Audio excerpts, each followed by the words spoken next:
तो आज की क्लास हमारी होने वाली है इकोनॉमिक्स की। इकोनॉमिक्स में हम कुछ इम्पोर्टेंट टर्मिनोलॉजी देखेंगे, कुछ डेफिनेशन, कुछ कर्व और बेसिकली वो पॉइंट होंगे जहाँ से क्वेश्चन एग्जाम में पूछा जाता है। जैसे पहला पॉइंट है एम्प्लॉयमेंट, यानी कि अनएम्प्लॉयमेंट, बेरोजगारी। तो बेरोजगारी में भी कई टाइप हैं, तो बेरोजगारी तुम जानती हो। जैसे पहली है संरचनात्मक बेरोजगारी। वो कौन सी होती है? जब किसी स्किल की वजह से कोई तुम्हें जॉब ना दे, तो वो संरचनात्मक बेरोजगारी है। शिक्षित बेरोजगारी होती है, तुम्हारे पास डिग्रियां हैं लेकिन फिर भी तुम्हें जॉब नहीं मिल रही, तो वो शिक्षित बेरोजगारी है। घर्षणात्मक बेरोजगारी वो होती है जब आप बड़ी जॉब पाने के लिए छोटी जॉब छोड़ दो, तो वो घर्षणात्मक बेरोजगारी, उस वजह से बेरोजगार हो तो इसी को स्वैच्छिक बेरोजगारी भी कहते हैं।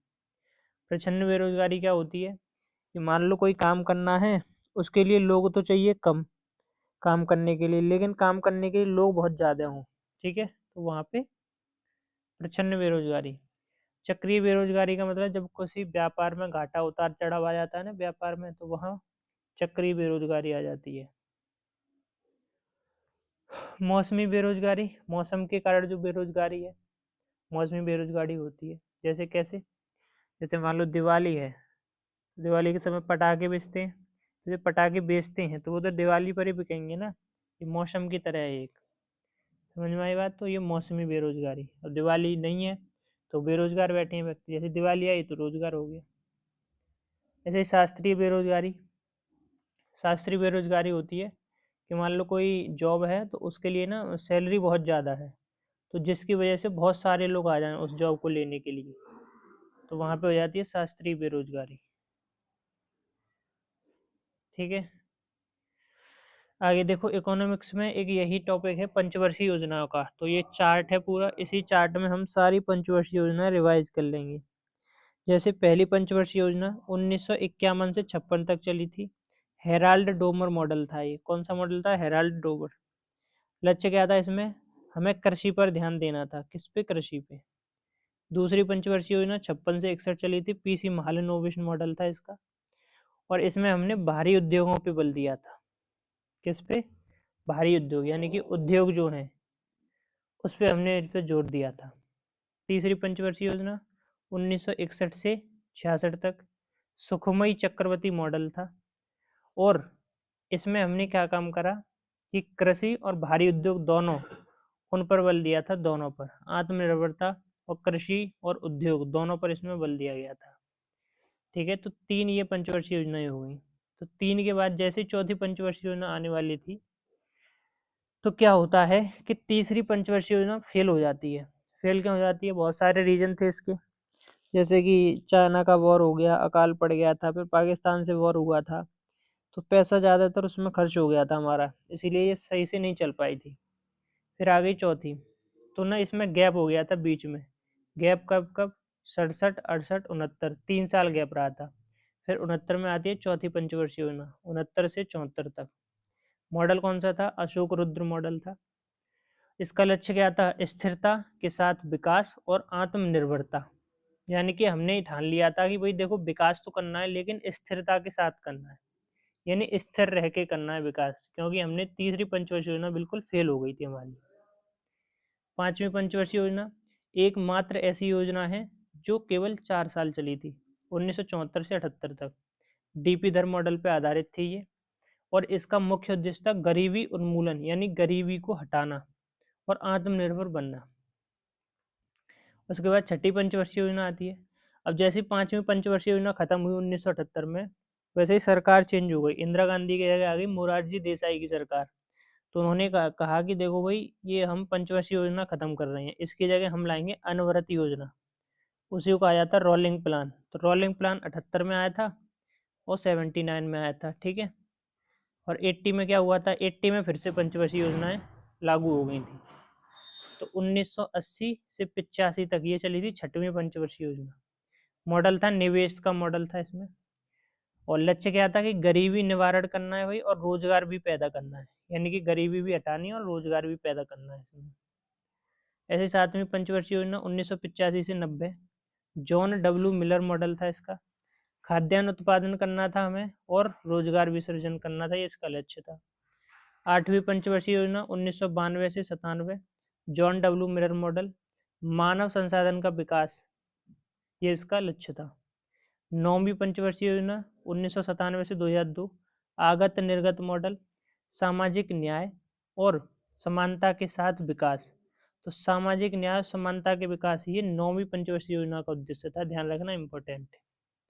10वीं पंचवर्षीय योजना 2002 से 2007 तक, योजना आयोग इसके मॉडल था और प्रति व्यक्ति आय को दोगुना और गरीबी को कम करना, ये इसका उद्देश्य था। 11वीं पंचवर्षीय योजना 2007 से 12, सी रंगराजन मॉडल पर आधारित थी। उद्देश्य क्या था? तीव्र और अधिक समावेशी विकास करना है। 12वीं पंचवर्षीय योजना 12 से 15, क्योंकि ये 3 साल ही चल पाई थी, फिर योजना आयोग आ गया था पंचवर्षीय योजना की जगह, जिसको नीति आयोग भी कहते हैं। ठीक है, नीति आयोग, योजना आयोग तो पहले था, नीति आयोग आ गया था इसकी जगह। तीव्र और सतत अधिक समावेशी विकास ही उसका लक्ष्य था। तो ये कुछ थी तुम्हारी पंचवर्षीय योजनाएं, आई होप याद हो गई हो, नोट कर लेना इनको।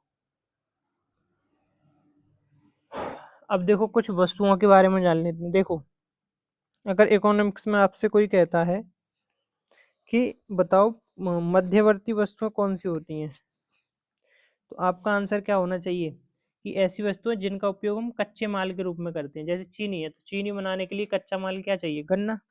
तो गन्ना हो जाएगा वहां पे मध्यवर्ती वस्तुएं। जैसे कपड़ा, कपड़ा बनाने के लिए कच्चा माल क्या है? रॉ मटेरियल कपास, कपास हो जाएगा वहां मध्यवर्ती वस्तुएं।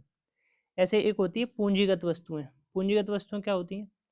ये वस्तुएं होती हैं जो टिकाऊ वस्तुओं का वे टिकाऊ वस्तु होती हैं जिनका उपयोग उत्पादन की प्रक्रिया में बार बार और हम कई वर्षों तक करते हैं।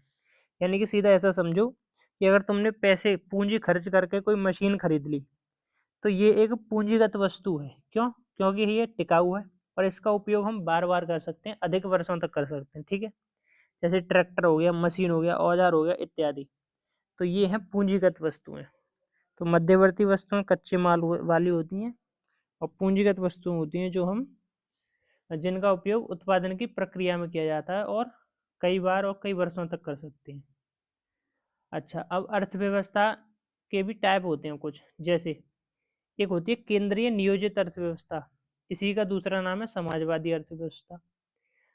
जिस देश ने इस अर्थव्यवस्था को अपनाया, तो इसका मतलब क्या है कि वो देश ये चाहता है, उस देश का उद्देश्य ये है कि वो समाज का कल्याण करना चाहता है, इसीलिए वो समाजवादी अर्थव्यवस्था को अपनाएगा। इसी को कह देते हैं केंद्रीय नियोजित अर्थव्यवस्था। तो इसका उद्देश्य क्या होता है? समाज का कल्याण करना। इसमें सभी आर्थिक गतिविधियों का निर्णय केंद्र किसके पास रहता है? केंद्र के पास रहता है। निर्णय या नियंत्रक केंद्र के पास रहता है। वस्तुओं की कीमत सरकार द्वारा तय की जाती है। समाजवादी अर्थव्यवस्था में वस्तुओं की कीमत कौन तय करती है? सरकार। क्यों? क्योंकि सरकार का ही नियंत्रण है, पूरा कंट्रोल सरकार का है। फिर एक आ जाती है आपकी पूंजीवादी अर्थव्यवस्था। पूंजीवादी अर्थव्यवस्था को बाजार अर्थव्यवस्था कह देती है या फिर मुक्त अर्थव्यवस्था कह देती है। ऐसा क्यों कहते हैं? नाम ही इसका पूंजीवादी, यानी कि जो बड़े बड़े लोग हैं, पैसे वाले रईस लोग, ये अर्थव्यवस्था वो लोग चलाते हैं। ठीक है, और इसलिए इसको बाजार अर्थव्यवस्था कहते हैं।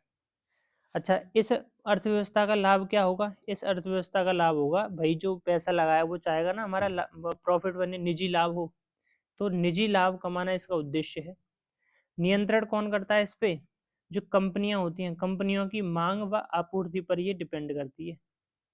ठीक है, यानी कि बाजार पे जिसका कंट्रोल है वही इस पूंजीगत अर्थव्यवस्था को कंट्रोल करता है। जैसे मान लो बाजार में सबसे ज़्यादा जो मार्केट वैल्यू है, फिर बाजार में सबसे ज़्यादा जो दबदबा है वो किसी एक कंपनी का, उसी के सारे प्रोडक्ट ज़्यादा बिक रहे हैं, तो फिर वो वही नियंत्रण नियंत्रण करेगी पूरी इकोनॉमी को। उसे कहते हैं पूंजीगत अर्थव्यवस्था। यानी कि वो जो नियम बनाएगी, वो जो परिवर्तन करेगी, वो मानना पड़ेगा फिर। क्योंकि उसकी डिमांड और सप्लाई ज़्यादा है। भारत क्या है? भारत दोनों का मिला जुला रूप है। भारत में मिश्रित अर्थव्यवस्था है, पूंजीवादी भी है और समाजवादी भी है। ठीक है, तो ये पूछा जाता है कि भारत में कैसी अर्थव्यवस्था है? पूंजीवादी और समाजवादी दोनों। हम लोग यहाँ सीरीज से नहीं पढ़ रहे हैं, वो पढ़ रहे हैं जो इम्पोर्टेंट है, एग्जाम में आता है। अगर वो समझ में, ये टॉपिक समझ में नहीं है तब बता सकते हो आप।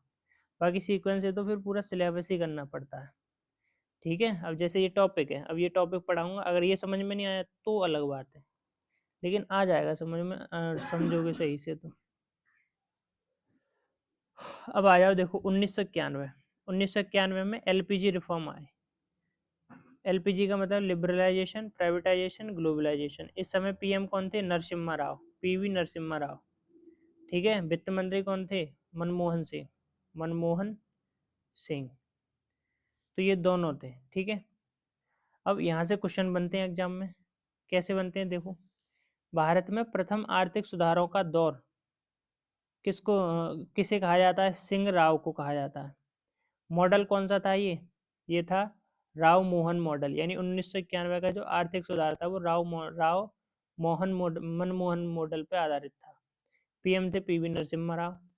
लागू कब से हुआ था? 24 जुलाई 1991 से, और वित्त मंत्री थे मनमोहन सिंह। ये मैंने बता दिया पहले। अच्छा, ये था क्या ये बताओ? 1991 का जो आर्थिक सुधार था वो था क्या? देखो 1991 में हुआ तो इसलिए 1991 नाम पड़ा। आर्थिक सुधार का मतलब क्या है? पैसों में सुधार।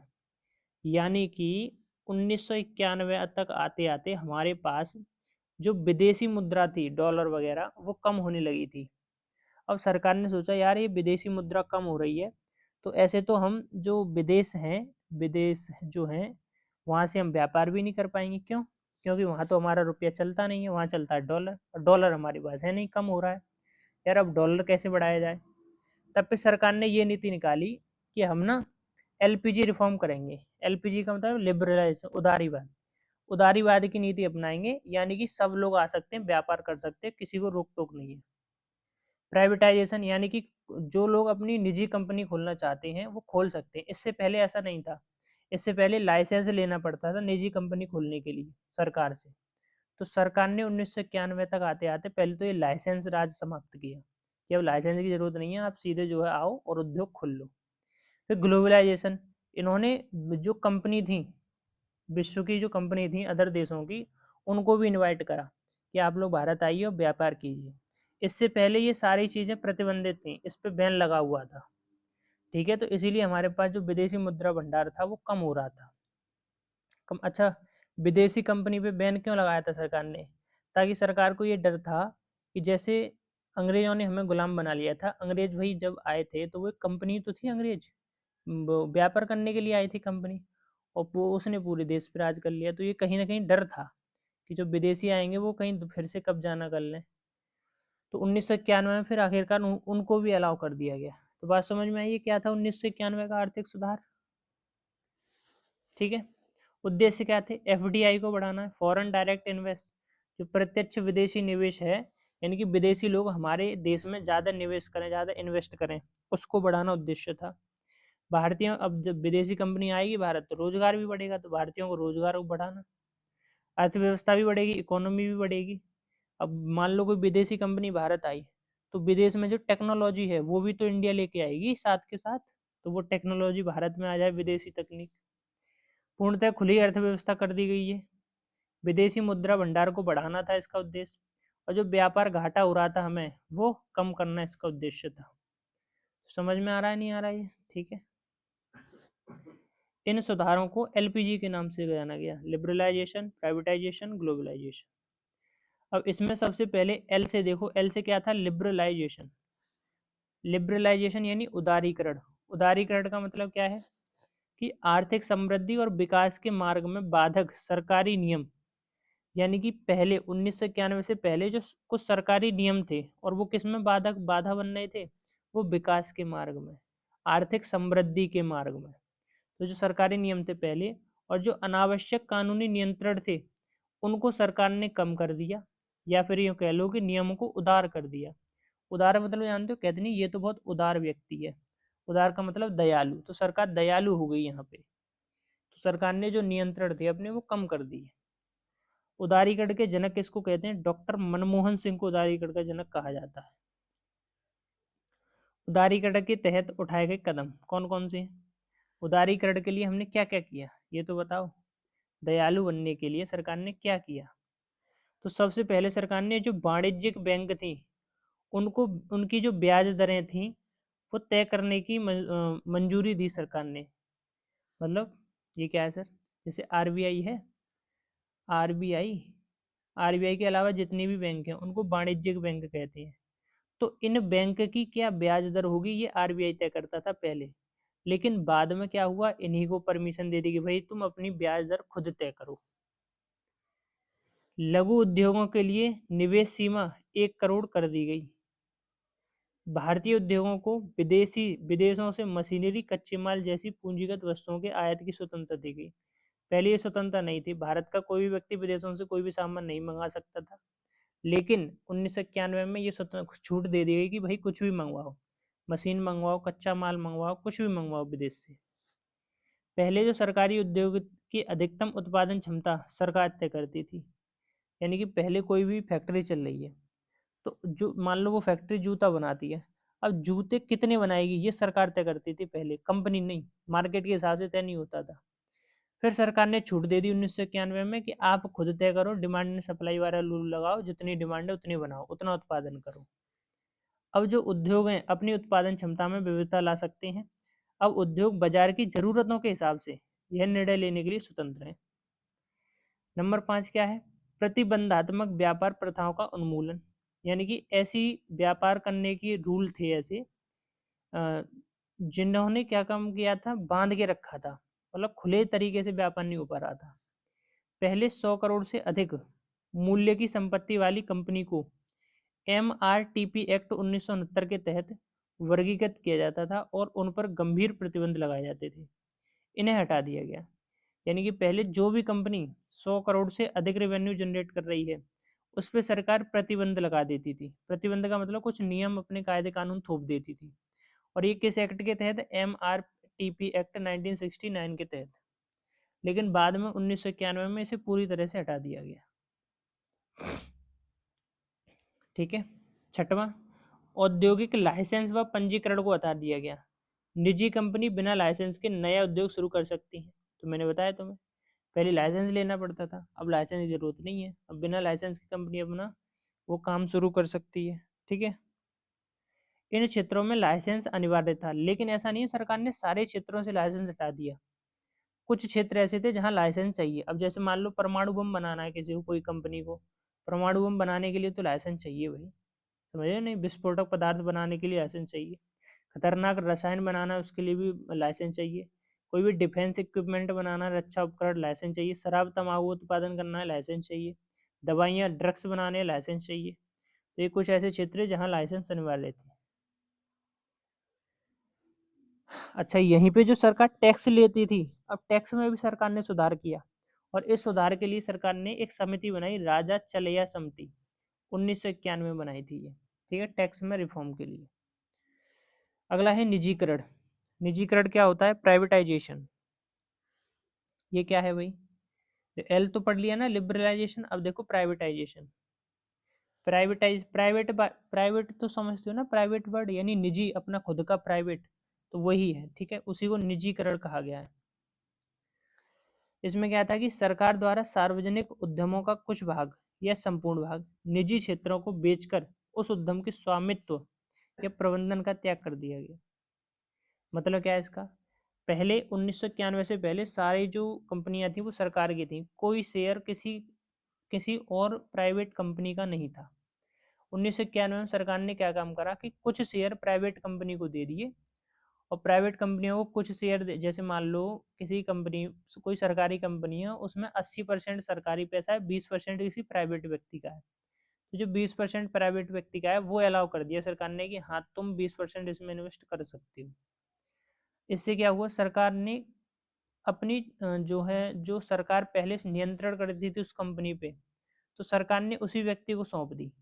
यानी कि अपना जो स्वामित्व था उसको क्या काम करा, अपना स्वामित्व को निजी क्षेत्रों को सौंप दिया गया, यानी कि प्राइवेट जितने सेक्टर थे उनको सौंप दिया गया।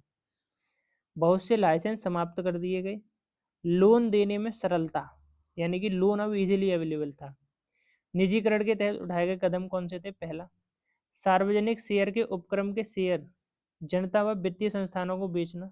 जैसे मारुति एलटीडी के शेयर निजी, मतलब वही है कि जो पहले सरकारी शेयर थे वो प्राइवेट को बेच दिए गए थे। ठीक है, 1991 में।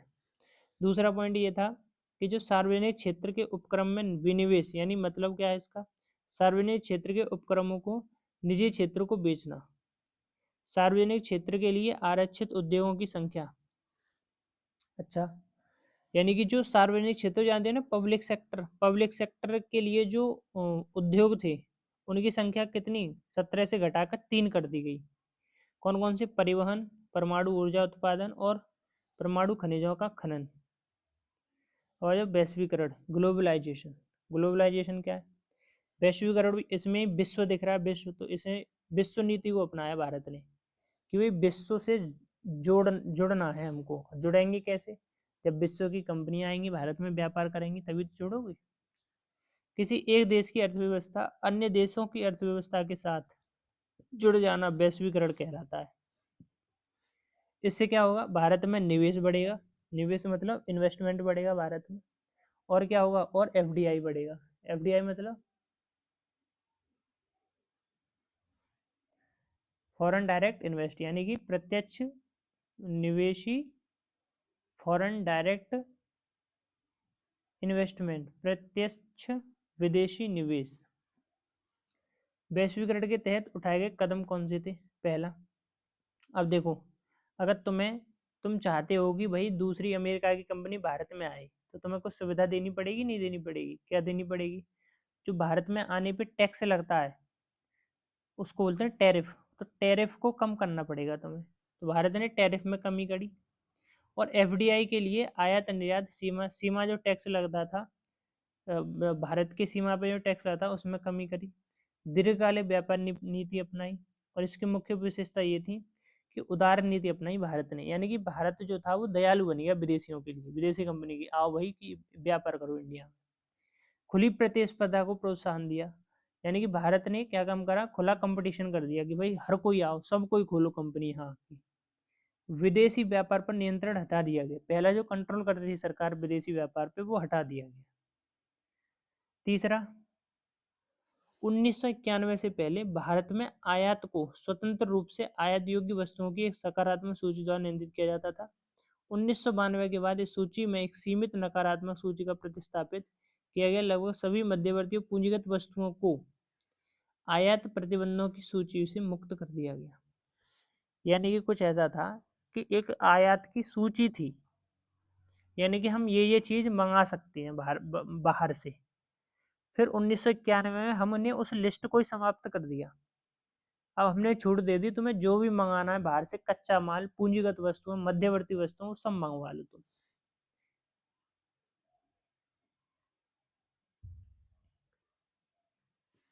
चौथा पॉइंट, भारतीय मुद्रा को आंशिक रूप से परिवर्तनीय बनाया गया। विदेशी पूंजी निवेश की इक्विटी सीमा 40% से बढ़ाकर 100% कर दी गई।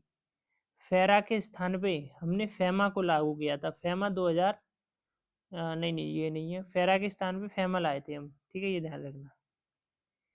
अच्छा, क्या ये सर भारत की पहली औद्योगिक नीति थी 1991 में? नहीं, भारत ने 1948 में अपनी पहली औद्योगिक नीति अपनाई थी। लेकिन जो परिवर्तन आया ज्यादा बड़े पैमाने पे, वो 1991 वाली से आया। इससे पहले भी भारत 5 ऐसी नीतियां अपना चुका था, ये तो छठवीं नीति थी भारत की। तो पहली नीति 1948 में अपनाई भारत ने, दूसरी नीति 1956 में अपनाई, तीसरी 1967 में अपनाई, चौथी 1980 में अपनाई, ठीक है, पांचवी 1990 में, और फिर ये 1991। इस तरीके से भारत ने जो है 6 नीतियां अपनाई थी ये। अब 6 नीतियों में पहली नीति है कि प्रथम औद्योगिक नीति 1948 में। उस समय जो उद्योग और वाणिज्यिक मंत्री थे वो थे श्यामा प्रसाद मुखर्जी द्वारा अपनाई गई थी। इससे स्पष्ट हुआ कि भारत एक मिश्रित आर्थिक मॉडल अपनाने जा रहा है। इस औद्योगिक नीति से क्या पता चला दुनिया को? कि भारत एक मिश्रित अर्थव्यवस्था अपनाएगा। इसके तहत उद्योगों को 4 श्रेणियों में बांटा गया था। जो पहली औद्योगिक नीति आई थी उसके तहत उद्योग 4 श्रेणी में बटे थे। पहला, सामरिक उद्योग। सामरिक को ही कहते हैं सार्वजनिक क्षेत्र। इसमें 3 उद्योग शामिल थे। कौन कौन से? हथियार और गोला बारूद, परमाणु ऊर्जा और रेल परिवहन। इन तीनों पर किसका कंट्रोल था? केंद्र सरकार का एकाधिकार था, ठीक है। तो क्वेश्चन पूछा जाएगा कि प्रथम औद्योगिक नीति कब आई थी? 1948। इसके तहत उद्योगों को कितने भागों में बांटा गया? 4 भागों में। पहला सामरिक भाग, सामरिक भाग को सार्वजनिक क्षेत्र कहते हैं। दूसरा बुनियादी या मुख्य उद्योग, इसी को सार्वजनिक सह निजी क्षेत्र कहते हैं। इसमें 6 उद्योग शामिल थे: कोयला, लौह इस्पात, खनिज तेल, वायुयान निर्माण, जलयान निर्माण, टेलीफोन, टेलीग्राफ, वायरलेस उपकरण का निर्माण। ये 6 उद्योग बुनियादी या फिर मेन उद्योग में शामिल थे। तीसरा तीसरा बांटा गया इसको महत्वपूर्ण उद्योग में, यानी कि इसको नियंत्रित निजी क्षेत्र कहते थे। इसमें कुल 18 उद्योग थे। ये उद्योग निजी क्षेत्र के अधीन बने रहे थे, लेकिन राज्य के परामर्श से केंद्र का भी नियंत्रण था इन पे। अन्य उद्योग में वो डाल दिए गए जो ऊपर तीनों में नहीं थे, जो उपयुक्त तीनों श्रेणियों में शामिल नहीं थे, वो अन्य उद्योग में डाल दिए गए। तो बात समझ में आई? ठीक है, 4 श्रेणियों में बांटा गया था इसके तहत। प्रथम औद्योगिक नीति 1948 के तहत उद्योगों को कितनी? 4 श्रेणियों में: सामरिक, बुनियादी, महत्वपूर्ण उद्योग। अब आ जाओ दूसरी औद्योगिक नीति 1956 पे। इस औद्योगिक नीति को, दूसरी औद्योगिक नीति 1956 को भारत का आर्थिक संविधान भी कहते हैं और राज्य पूंजीवाद की बाइबल भी इसको कहा जाता है। तो दोनों ही ध्यान रखना, भारत का आर्थिक संविधान कौन सी औद्योगिक नीति है? दूसरी है। और राज्य पूंजीवाद की बाइबल किसको कहते हैं? दूसरी औद्योगिक नीति को। इसमें उद्योगों को 3 श्रेणियों में बांटा गया था। 1948 में हमने कितनी श्रेणियों में बांटा है? 4 में। और इसमें 1956 में कितनी श्रेणियों में बांटा? 3 श्रेणियों में। 3 श्रेणियों में अनुसूची ए, बी और सी। अनुसूची ए में 17 उद्योग थे, बी में 12 थे और सी में, जो ए और बी में शामिल नहीं थे, वो सी में थे। जो अनुसूची ए में 17 उद्योग थे, उनका उत्तरदायित्व किसका था? राज्य का था केवल। लेकिन एकाधिकार किसका था? केंद्र का था। यानी कि रेस्पॉन्सिबिलिटी राज्य की थी, लेकिन एकाधिकार, अधिकार किसका था? वो केंद्र का था। ऐसी अनुसूची बी में जो 12 उद्योग शामिल थे, इन पर प्राइवेट और पब्लिक दोनों सेक्टर का जो है, इन दोनों के लिए खुला था ये, और दोनों का इसमें स्वामित्व था। और अनुसूची सी में तो जो ए में बी में शामिल नहीं थे, वो इसमें आ जाए थे। तीसरी औद्योगिक नीति 1977, उद्देश्य क्या था इसका? ग्रामीण जो क्षेत्र हैं और छोटे शहर, उनमें कुटीर और लघु उद्योगों को बढ़ावा देना, यानी छोटे छोटे उद्योग बढ़ावा देने हमें। 1977 में ये उद्देश्य रखा गया था। और इसी के अनुसार हमने 3 समूहों में लघु क्षेत्रों को 3 समूहों में बांटा था। पहला कुटीर एवं लघु उद्योग, अति लघु क्षेत्र और लघु क्षेत्र। फिर है औद्योगिक नीति 1980।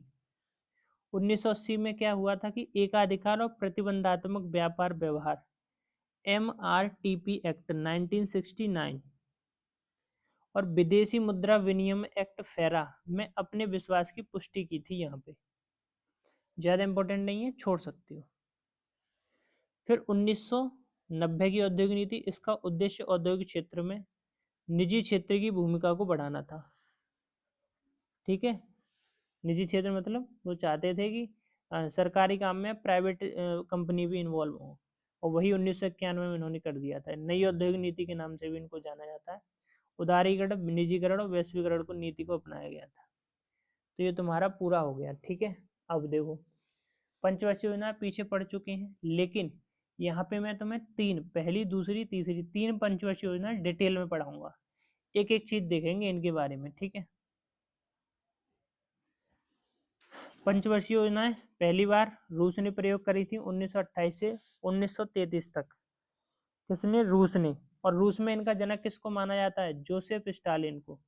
भारत में जो 5 ईयर प्लान है, उनका जनक किसको माना जाता है? जवाहरलाल नेहरू को। पंचवर्षीय योजनाओं को अंतिम स्वीकृति कौन प्रदान करता है? जैसे मान लो पंचवर्षीय योजना बन गई, और उसको फाइनल डिक्लेरेशन कौन देगा? तो वो एनडीसी देता है। एनडीसी मतलब राष्ट्रीय विकास परिषद द्वारा दी जाती है। और इसका अध्यक्ष, ध्यान रखना, कौन होता है? इसका अध्यक्ष पीएम होता है, अगर मैं सही हूं तो। ठीक है, इसका अध्यक्ष पीएम होता है। सबसे असफल जो पंचवर्षीय योजना रही थी, वो तीसरी रही थी। क्यों रही थी? मैंने बता दिया, चीन का युद्ध था, पाकिस्तान का युद्ध था, अकाल पड़ गया था। पहली पंचवर्षीय योजना 1951 से 1956, 1951 से 1956 तक होती है पहली पंचवर्षीय योजना। बता दी थी मैंने। किस पे आधारित थी? Herald Dover model. कृषि क्षेत्र पे हमने बल दिया था इस पे। इसी में हमने 3 बहुउद्देशीय परियोजनाएं नदी घाटी, 3 नदी घाटी बहुउद्देशीय परियोजनाएं लगाई थी। जिसमें पहली थी भाखड़ नागल परियोजना, दामोदर घाटी परियोजना, हीराकुंड बांध परियोजना। ठीक है। बहुउद्देशीय का मतलब जानते हो ना, जो हमने एक से ज्यादा उद्देश्य के लिए, ठीक है, कोई काम अगर एक से ज्यादा उद्देश्य के लिए कर दो उसको कहते हैं बहुउद्देशीय। ऐसे ही हमने 3 प्रोजेक्ट बनाए थे जिनका काम एक से ज्यादा था, बहुउद्देशीय थी। ठीक है। तो सबसे पहला पढ़े भाखड़ नागल परियोजना। ये परियोजना हमने हिमाचल प्रदेश में एक जिला गांव पड़ता है बिलासपुर, जिला कह लो या गांव कह लो, बिलासपुर, बिलासपुर में सतलुज नदी के ऊपर बनाई थी हमने ये। कब बनाई थी? 1955 में। अच्छा, भारत के पास इतनी टेक्नोलॉजी नहीं थी तो हमने अमेरिका से एक वैज्ञानिक बुलाया था, हार्वे स्लोकिम, वैज्ञानिक नहीं सॉरी इंजीनियर, हार्वे स्लोकिम नाम का, इसने इस पर बांध बनाया था। ठीक है, ये परियोजना इसने निर्माण करवाया था इसका। और इसी भाकड़ नागल परियोजना को नेहरू जी ने चमत्कारी विराट वस्तु की संज्ञा दी है, तो ये भी ध्यान रखना है। दूसरी दामोदर घाटी परियोजना बनी थी, भारत की पहली बहुउद्देशीय परियोजना है, पहली परियोजना है जिसमें कोयला, जल और गैस तीनों से विद्युत का उत्पादन किया जा सकता है। तो पहली परियोजना दामोदर घाटी परियोजना, ये दामोदर नदी पे है। ठीक है। और अमेरिका के टेनेसी जो नदी है उस पे आधारित है ये। और उड़ीसा के राउरकेला को विद्युत सप्लाई यहीं से दी जाती है, दामोदर घाटी परियोजना से। फिर है हीराकुंड बांध परियोजना। हीराकुंड बांध परियोजना महानदी पे उड़ीसा में है, तो उड़ीसा में महानदी पे हीराकुंड बांध परियोजना है। नेहरू जी ने इसे आधुनिक भारत का मंदिर कहा था। सामुदायिक विकास कार्यक्रम, देखो 1951 से 1956 के बीच में जो जो काम हुए वो यहाँ पे हैं। देखो क्या क्या हुआ, पहले तो मैंने तुम्हें बता दिए 3 वो बढ़ गई, भाकड़ नागल, दामोदर घाटी, हीराकुंड बांध। उसके बाद 1952 में शुरू होता है सामुदायिक विकास कार्यक्रम। तो सामुदायिक विकास कार्यक्रम कब शुरू होता है? 1952, यूएसए के सहयोग से। फिर 1953 में राष्ट्रीय प्रसार सेवा की शुरुआत होती है इसी पंचवर्षीय योजना में। इसका लक्ष्य रखा था हमने 2.1% प्राप्त करना है, लेकिन हमने फाइनली कितना प्राप्त किया था? 3.6%, यानी ज्यादा ही प्राप्त किया था, तो ये तो सफल रही थी। उसके बाद दूसरी पंचवर्षीय योजना 1956 से 61। उद्देश्य क्या था? भारी उद्योग लगाने हैं हमें, खनिजों का विकास करना है। उद्योग कौन कौन से लगाए थे हमने? चलो नीचे देखेंगे। उद्योग राउरकेला हो गया, भिलाई हो गया और दुर्गापुर हो गया। पहले देखो मुख्य फोकस क्या था? भारी और बुनियादी उद्योगों का विकास करना और तीव्र औद्योगिकरण करना। औद्योगिकरण मतलब उद्योग लगाना, नई नई फैक्ट्री लगाना जल्दी से। मुख्य फोकस क्या था? सार्वजनिक क्षेत्र पर था हमारा इसमें मुख्य फोकस। और इस दौरान देश में तेजी से औद्योगिकरण लाने की योजना बनाई गई थी। मॉडल इसका कौन सा था? पीसी महालनोबिस इसका मॉडल था। 29 जून को सांख्यिकी दिवस इन्हीं की याद में मनाया जाता है, पीसी महालनोबिस। भारतीय सांख्यिकी संस्थान ये कहाँ है? कोलकाता में है, तो ये इनसे रिलेटेड है, तो ध्यान रखना। इसी पंचवर्षीय योजना में हमने 3 लौह इस्पात कारखाने, स्टील के कारखाने लगाए थे, स्टील प्लांट। पहला राउरकेला में लगाया था जो कि उड़ीसा के अंदर है, इसलिए इसको राउरकेला बोलते हैं। अच्छा, राउरकेला में जो लगाया था तो हमारा सहयोग किया था रूस में, सॉरी राउरकेला में जर्मनी ने सहयोग किया था हमारा। ऐसे भिलाई में लगाया था तो रूस के सहयोग से लगा था, दुर्गापुर में लगाया था तो ब्रिटेन के सहयोग से लगा था। तो तीनों ध्यान रखना है। ठीक है। तो राउरकेला कहाँ है? उड़ीसा में। भिलाई छत्तीसगढ़ में है। और दुर्गापुर कहाँ है? वेस्ट बंगाल, पश्चिम बंगाल में। राउरकेला जर्मनी के सहयोग से, भिलाई रूस के सहयोग से, दुर्गापुर ब्रिटेन के सहयोग से। अच्छा, तुमसे पूछ ले कि भारत का प्रथम लौह इस्पात कारखाना ये कब था? ये कब कब का है? 1875 क्या है? और 1875 में भी कहाँ? वेस्ट बंगाल में, वेस्ट बंगाल के कुल्टी में खोला गया था। दूसरी पंचवर्षीय योजना के दौरान ही चितरंजन लोकोमोटिव खोली गई थी वेस्ट बंगाल में।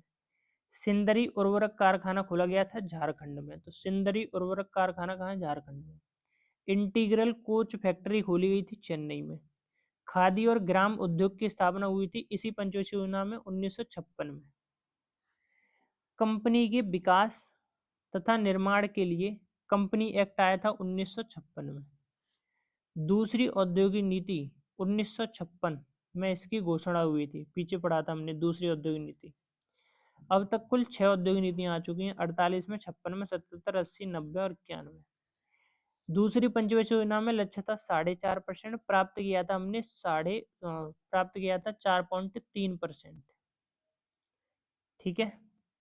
अब इसके बाद क्या होता है, इसके बाद योजना अवकाश आ जाता है। तो प्रथम योजना अवकाश कब आया था, 1900, ये दूसरी है ना, तीसरी के बाद आता है 1967 से, 67, 68 और 69। ठीक है, ये 3 साल का, 66 से 67 और कहाँ गया। ठीक है, तो ये पढ़ ही लो, फिर बाद में क्या हो गया। प्रथम योजना अवकाश आया था, अन्य नाम इसका वार्षिक योजना, शून्य योजना भी कहते थे। ठीक है। 1966 में रुपए का दूसरी बार अवमूल्यन हुआ था, यानी उसकी वैल्यू कम हुई थी 1949 में, 66 में, ठीक है, और 91 में। तो 66 में दूसरी बार, फिर 91 में तीसरी बार। 66 से 67 नई कृषि नीति अपनाई गई। विश्व जनक नॉर्मन बोरलॉग, भारत में जनक एम एस स्वामी को कहा जाता है। किसकी, नई कृषि नीति का विश्व में जनक नॉर्मन बोरलॉग, भारत में जनक कौन है, एम एस स्वामीनाथन। 1969 में लीड बैंक योजना की स्थापना करी गई थी नरीमन समिति की सिफारिश पर। अब आ जाओ तीसरी पंचवर्षीय योजना, ये भी थोड़ी डिटेल में देखो इसको। तीसरी पंचवर्षीय योजना 1961 से 66 तक चली थी। उद्देश्य क्या था, देखो पहली में कृषि कर ली हमने, दूसरी में व्यापार यानी उद्योग लगा लिए। अब हमने सोचा तीसरी में दोनों साथ करेंगे, कृषि भी करेंगे और उद्योग भी करेंगे। इसलिए इसका उद्देश्य था कृषि एवं उद्योगों का समन्वय करना और भारत को क्या करना, आत्मनिर्भर बनाना। अन्य नाम क्या है इसका, गॉडगिल योजना है। सबसे असफल योजना रही थी, क्यों रही थी तुम जानते ही हो। इसी में बोकारो लौह इस्पात संयंत्र की स्थापना होती है 1964 में। सहयोग कौन करता है, रूस सहयोग करता है। तो 1964 में बोकारो लौह इस्पात संयंत्र झारखंड में स्थापना होती है इसकी। ठीक है। 1964 में ही यूनियन ट्रस्ट ऑफ इंडिया की स्थापना होती है, यूटीटी की, 1964 में। 1964 में भारतीय औद्योगिक विकास बैंक इडवी की स्थापना होती है, मुंबई इसका हेडक्वार्टर है। 1965 में FCI food corporation of India की स्थापना होती है, हेडक्वार्टर नई दिल्ली में, 1965 में। और 1965 में ही कृषि समिति आयोग बनती है, एपीसी। बाद में यही कृषि समिति आयोग कृषि लागत एवं मूल्य आयोग में बदल जाता है 1985 में। और कृषि लागत एवं मूल्य आयोग यही तुम्हारा क्या डिसाइड करता है, एमएसपी डिसाइड करता है।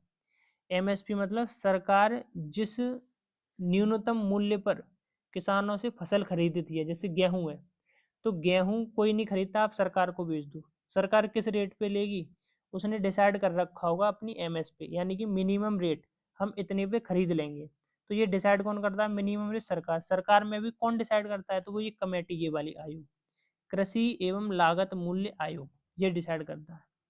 ठीक है। ये आयोग पहले एपीसी था 1965 में, फिर यही एपीसी बदल गया 1985 में कृषि एवं लागत मूल्य आयोग में।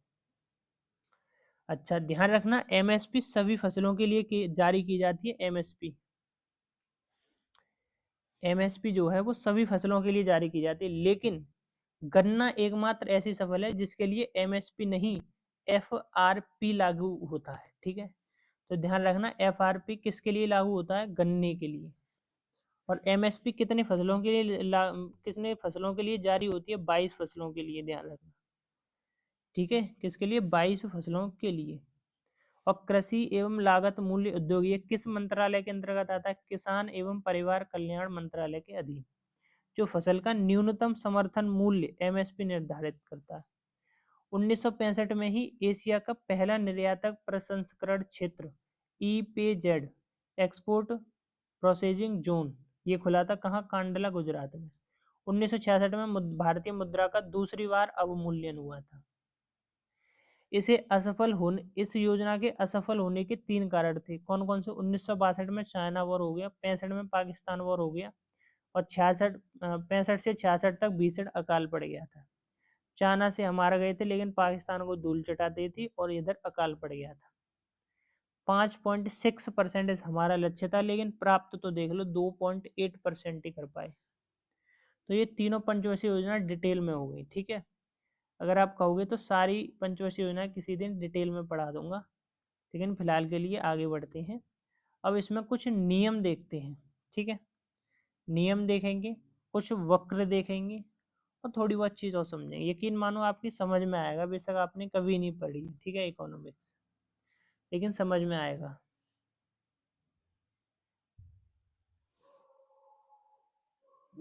चलो देखो, मांग का नियम।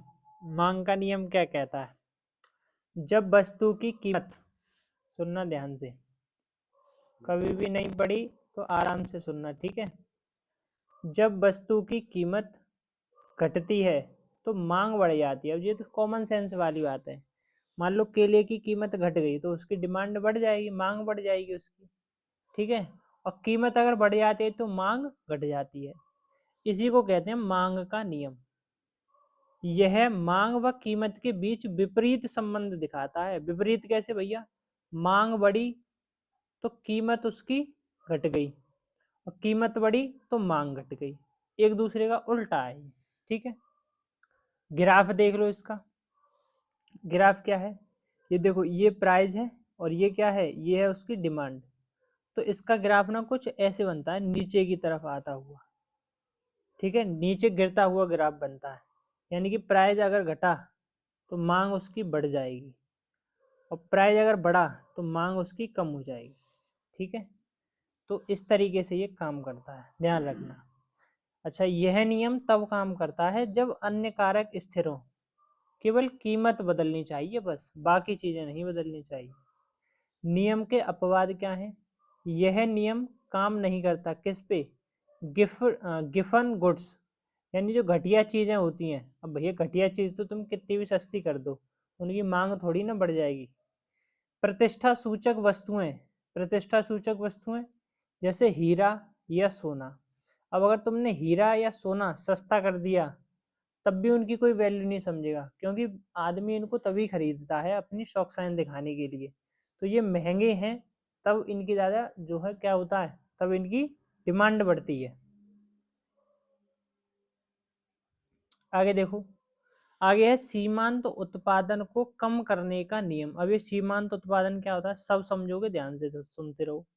उत्पत्ति ह्रास का नियम और सीमांत घटती सीमांत प्रतिफल का नियम, ये तीनों नियम एक ही हैं।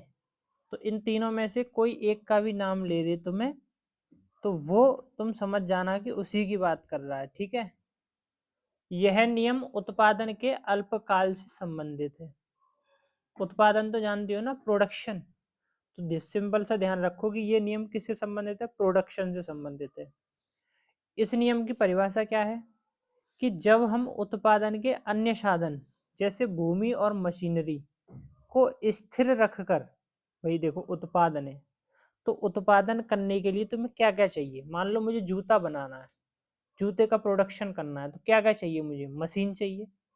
मशीन के बाद मुझे कहीं फैक्ट्री लगानी पड़ेगी, उसके लिए जमीन भूमि चाहिए। उसके बाद क्या चाहिए? मुझे मजदूर चाहिए, कच्चा माल चाहिए। ये सब चीज़ें चाहिए नहीं चाहिए? तो वो वही कह रहा है कि जब उत्पादन के अन्य साधन जो हैं जैसे भूमि और मशीनरी को स्थिर रखकर इनको ना बढ़ाया जाए, इनको स्थिर रख दिया जाए, तो किसी एक परिवर्तनशील साधन, देखो मेरी बात समझना, परिवर्तनशील साधन और स्थिर साधन में अंतर है। भूमि स्थिर है, कहीं नहीं जाएगी। मशीन स्थिर है, वो भी कहीं नहीं जाएगी। लेकिन परिवर्तनशील क्या है? श्रम। वहां पे जो काम कर रहे हैं लोग वो परिवर्तनशील हैं, उनमें चेंजिंग हो सकती है। कभी लोग ज्यादा हो सकते हैं, कभी कम हो सकते हैं। तो वो यही कह रहा है कि जब उत्पादन के अन्य साधन जो हैं जैसे भूमि और मशीनरी को स्थिर रख दिया जाए, और एक जो परिवर्तनीय शील साधन है जैसे मजदूर, उनकी मात्रा बढ़ाई जाए, तो एक निश्चित बिंदु के बाद उस साधन से मिलने वाली सीमांत उत्पादकता घटने लगती है। समझ में आया? नहीं आया? समझो ध्यान से। जैसे ये क्या कह रहा है, देखो, जैसे मान लो एक मशीन है और इस पे काम करने वाले बहुत सारे हैं। मान लो शुरू में 10 लोग इस पे काम कर रहे थे, तो वही प्रोडक्शन हो रहा था बहुत ज़्यादा, उत्पादन बहुत ज़्यादा हो रहा था। तो जो उत्पादन ज़्यादा हो रहा था तो उत्पादकता बढ़ने लगी थी। लेकिन अब काम करने वाले हो गए भाई साहब 100। अब ये बताओ, एक मशीन और 100 लोग काम करने वाले, मजदूर की मात्रा तुमने बढ़ा दी, तो क्या होगा? तो प्रोडक्शन तुम्हारा कम हो जाएगा, उस कंडीशन में काम ज़्यादा नहीं होगा। तो वो यही कह रहा है कि जब हम श्रमिक की मात्रा बढ़ा देते हैं, उत्पादन की मात्रा, तो एक निश्चित बिंदु ऐसा आएगा कि उसके बाद जो साधन है, साधन से मिलने वाली जो सीमांत उत्पादकता है, प्रोडक्शन है, वो घटने लगेगा। ठीक है, इतने सारे लोग मिल करके उतना काम नहीं करेंगे जितना जो 10 कर रहे थे। समझ रहे हो बात को? ठीक है, हाँ। लेकिन कंडीशन क्या है कि वो जो स्थिर साधन है, मशीन और वो भूमि, वो स्थिर रहने चाहिए। सामान्यतः यह नियम कृषि क्षेत्रों पर लागू किया जाता है। तो ये बात ध्यान में समझ में आ गई? ठीक। आगे देखो, अगला है परिवर्तनशील अनुपात का नियम। ये क्या कहता है नियम? ऊपर वाले की तरह ही है, सेम, बस थोड़ा सा अंतर है। जब उत्पादन के जो साधन हैं, जैसे भूमि और मशीनरी, इनको स्थिर रखा जाता है और केवल एक साधन को परिवर्तनशील रखती हैं, कोई सा भी ले लो, जैसे श्रम या मजदूर ले लो, तो क्या होता है? तो जैसे जैसे हम परिवर्तनशील साधन की मात्रा बढ़ाते हैं, तो कुल उत्पादन के अनुपात में भी क्या आता है? बदलाव आने लगता है। या तो कुल उत्पादन कम होता है या कुल उत्पादन बढ़ता है, लेकिन स्थिर नहीं रहता, उसमें कोई ना कोई बदलाव आने लगता है। अगर कुल उत्पादन परिवर्तनशील साधन की मात्रा बढ़ाने पर जो कुल उत्पादन है, सीमांत उत्पादन, अगर वो घटने लगा, तो क्या हो जाएगा? तो ऊपर वाला हास का नियम हो जाएगा। देखो, उत्पादन हास का नियम, उत्पत्ति हास का नियम है, घटती सीमांत प्रतिफल का नियम, सीमांत उत्पादन को कम करने का नियम, तो ये एक ही है। ठीक है, ये समझ गए परिवर्तनशील अनुपात का नियम क्या कहता है? यानी कि जब हम किसी एक चीज को स्थिर कर दें, मशीन या फिर भूमि को, और परिवर्तनशील जो है श्रमिक, उनकी मात्रा बढ़ाएं, तो जो अनुपात होगा उत्पादन का, वो भी परिवर्तन होगा, उसमें भी ठीक है, बदलाव आएगा। अच्छा, अब इसकी ना 3 अवस्थाएं हैं। पहली अवस्था, प्रथम अवस्था क्या है? यदि अधिक मजदूर लगाने पर कुल उत्पादन तेजी से बढ़ेगा, तो सीमांत उत्पाद भी बढ़ेगा। द्वितीय अवस्था क्या है? इसके कुल उत्पाद तो बढ़ता है, बट बढ़ने की गति धीमी हो जाती है। ठीक है, बढ़ने की गति क्या हो जाती है? धीमी हो जाती है। तीसरी अवस्था क्या हो जाती है? अधिक मजदूर होने के कारण जो काम है, अधिक मजदूर होने के कारण काम में उत्पाद गिरना शुरू हो जाता है और बाधा भी आती है उसमें। कुल उत्पादन गिरता है, जिससे सीमांत उत्पाद भी ऋणात्मक में चला जाता है। तो ये ध्यान रखना, ठीक है। अगला देखो, अब इकोनॉमिक्स ना 2 प्रकार की होती है, एक तो मैक्रो इकोनॉमिक्स होती है और एक माइक्रो इकोनॉमिक्स होती है। माइक्रो मतलब सूक्ष्म इकोनॉमिक्स, सूक्ष्म अर्थशास्त्र, और मैक्रो मतलब थोड़ी सी बड़ी, यानी समष्टि, और इसी का नाम है दूसरा व्यष्टि, ये लिखा तो है। तो व्यष्टि अर्थशास्त्र और समष्टि अर्थशास्त्र दोनों ध्यान रखना। व्यष्टि को कहते हैं माइक्रो, माइक्रो, और मैक्रो कहते हैं समष्टि को। अब देखो इन्हें कैसे समझोगे? माइक्रो, व्यष्टि को समझो, जैसे ये लिखा मैंने माइक्रो। अब तुमने अगर वो शब्द सुना है माइक्रोस्कोप, माइक्रोस्कोप सुना है? तो माइक्रोस्कोप क्या करता है भाई? माइक्रोस्कोप इतनी छोटी सी चीज है, उसको बहुत बड़ा दिखा देगा। तो यही इसमें होता है। जो सूक्ष्म अर्थव्यवस्था होती है, इसमें छोटी और व्यक्तिगत इकाइयों का आर्थिक व्यवहार देखा जाता है, उनका अध्ययन किया जाता है। यानी कि छोटी छोटी इकाइयों का हम इसमें अध्ययन करते हैं। बात आ रही है समझ में? ठीक है, जैसे मजदूरी का, व्यक्तिगत आय का, व्यक्तिगत उद्योग का, व्यक्तिगत फर्मे का, और आदि, इनका अध्ययन किया जाता है। जैसे समझो, एक कंपनी है, इस कंपनी में मजदूर काम कर रहे हैं और ये पूरा कस्बा है। इस कस्बे में एक कंपनी ये हो गई, एक कंपनी ये हो गई, यहाँ पे भी पूरे मजदूर काम कर रहे हैं। एक कंपनी हो गई, यहाँ भी मजदूर काम कर रहे हैं। एक कंपनी ये हो गई, यहाँ भी मजदूर काम कर रहे हैं। तो अगर मैं बात करूं व्यष्टि अर्थव्यवस्था की, सूक्ष्म अर्थव्यवस्था, तो इन कंपनी में जितने भी व्यक्ति काम कर रहे हैं, उन हर एक व्यक्ति की छोटी से छोटी चीज देखना, हर एक व्यक्ति की आय देखना, हर एक व्यक्ति का खर्च देखना, ये सब चीजें इनका अध्ययन करना वो कहलाता है सूक्ष्म, माइक्रो में आता है वो। लेकिन अगर आप कंपनी का अध्ययन करोगे, केवल उनमें एम्प्लॉय जो काम कर रहे हैं उनका नहीं, केवल कंपनी का, बड़ी बड़ी चीजों का, छोटी मोटी चीजों का नहीं, बड़ी बड़ी चीजों का, तो वो आ जाता है आपका समष्टि अर्थशास्त्र। आई होप अब तो आपको क्लियर हो गया होगा। जिस अर्थव्यवस्था में व्यक्तिगत इकाइयों के बजाय पूरी अर्थव्यवस्था के योग और बड़े बड़े समूहों का अध्ययन किया जाता है, उसको बोलते हैं समष्टि अर्थव्यवस्था। ठीक है, जैसे कुल उत्पादन, कुल रोजगार, सामान्य मूल्य स्तर इत्यादि। तो व्यष्टि और समष्टि दोनों में अंतर समझ गए? उम्मीद है समझ गए होंगे। अब थोड़ी सी निगाह इधर डाल लो, यहाँ से क्वेश्चन पूछा जाता है, आपसे पूछ लेगा कि बताओ निम्न में से कौन सा व्यष्टि अर्थशास्त्र का उदाहरण नहीं है। तो कौन से हैं वो ध्यान रख लो, नहीं है अपने आप निकल आएगा। तो ये तो दे रखे हैं इधर माइक्रो, और ये दे रखे हैं macro, macro economics. Micro economics में देखो, जैसे उपभोक्ता संतुलन, भाई याद करने पड़ेंगे, रटने पड़ेंगे। उपभोक्ता संतुलन, मांग की लोच, कीमत सिद्धांत, लॉन्ग रन, दीर्घकाल, अल्पकाल और पूर्ण प्रतियोगिता। तो ये किसके उदाहरण हैं? ये सब आपके व्यष्टि के उदाहरण हैं, सूक्ष्म अर्थव्यवस्था के। उसके बाद आते हैं राजकोषीय नीति, मौद्रिक नीति, जीडीपी गणना, मुद्रास्फीति, बजट घाटा, कुल बजट। तो ये मैक्रो इकोनॉमिक्स के उदाहरण है। तो दोनों आपको याद करने पड़ेंगे। ठीक, हाँ जी, कोई कठिन लग रही है क्या इकोनॉमिक्स? इतनी तो सरल है, यानी इतना सारा पढ़ लिया आपने और समझ में भी आया है। आगे देखो, सीमांत उपयोगिता। सीमांत उपयोगिता क्या है? किसी वस्तु की अतिरिक्त इकाई, जो एक्स्ट्रा यूनिट है, का उपयोग करने से मिलने वाली अतिरिक्त संतुष्टि को ही सीमांत उपयोगिता कहते हैं। ये बात समझ में नहीं आई भी, दोबारा समझाओ तो दोबारा समझो। जैसे समझो, जब आप किसी चीज का सेवन करते हैं तो हर अगली यूनिट से जो तुम्हें एक्स्ट्रा खुशी या उपयोगिता मिलती है उसको ही सीमांत कहा जाता है। नहीं आई समझ में बात? इधर समझो, सीमांत उपयोगिता के प्रकार समझ लो पहले। ये 3 प्रकार की हो सकती है।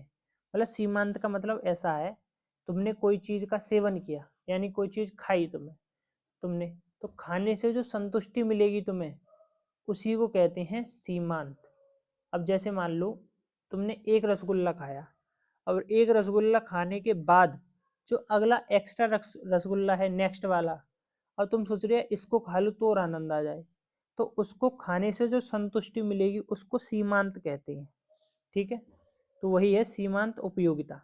किसी वस्तु की अतिरिक्त इकाई को, एक्स्ट्रा जो यूनिट है, उसका उपभोग करने से जो अतिरिक्त संतुष्टि मिलती है उसको ही सीमांत उपयोगिता कहते हैं।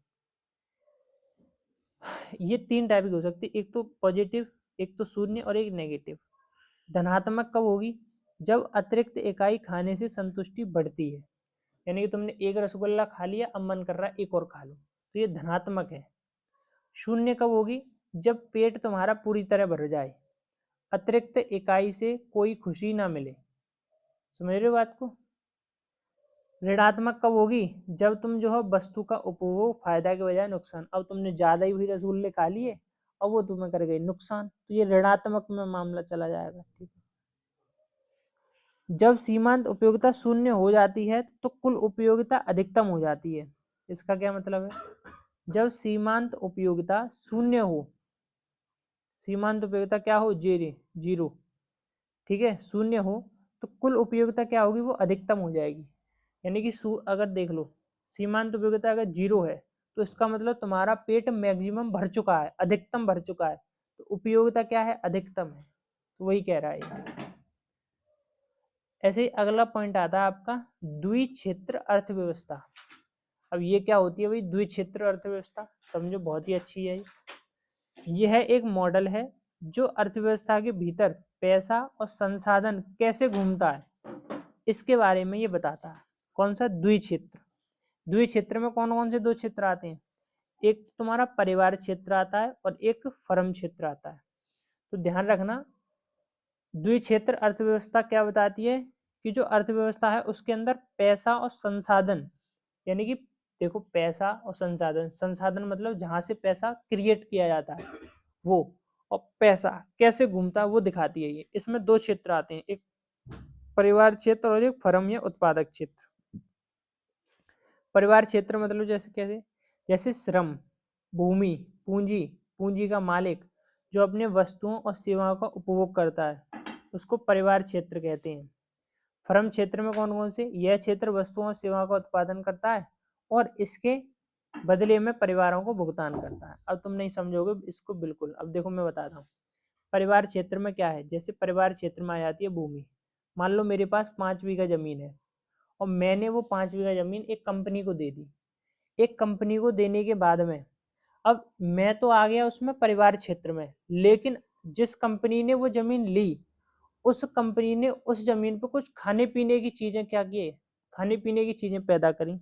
उस खाने पीने की चीजें पैदा करने के बाद में उसने वो चीजें किसके लिए बेची, हमें ही तो बेची वो चीजें, और हमने उन चीजों को खरीदने के लिए पैसा दिया। वो पैसा हमारे पास कहाँ से आया, वो पैसा हमारे पास आया था जब हमने वो रेंट पर दी थी, जब हमने अपनी जमीन उस कंपनी को दी थी, उस कंपनी ने हमें पेमेंट किया था, प्लस हम उसी पेमेंट से उसी कंपनी के या फिर मान लो और किसी कंपनी के जो प्रोडक्ट खरीदेंगे। समझ रहे हो नहीं है, तो इस तरीके से तुम्हारा पैसे का बिल्कुल फ्लो होता है, यानी कि कंपनी ने तुमसे खरीदा, तुमने कंपनी को वापस दे दिया, इस तरीके से। तो वही कह रहा है कि श्रम, भूमि और पूंजी का मालिक है जो वस्तुओं और सेवाओं का उपभोग करता है वो परिवार क्षेत्र में आता है। और फर्म उत्पादन में उत्पादक क्षेत्र जो प्रोडक्शन करते हैं, उन्होंने ले ली, कंपनी ने भूमि ले ली और उस पर उत्पादन करेगी, वो वस्तुओं सेवा का उत्पादन करेगी और इसके बदले में परिवारों को भुगतान करेगी, उनको वेतन देगी, भाई वेतन देगी, रेंट देगी, कुछ तो देगी।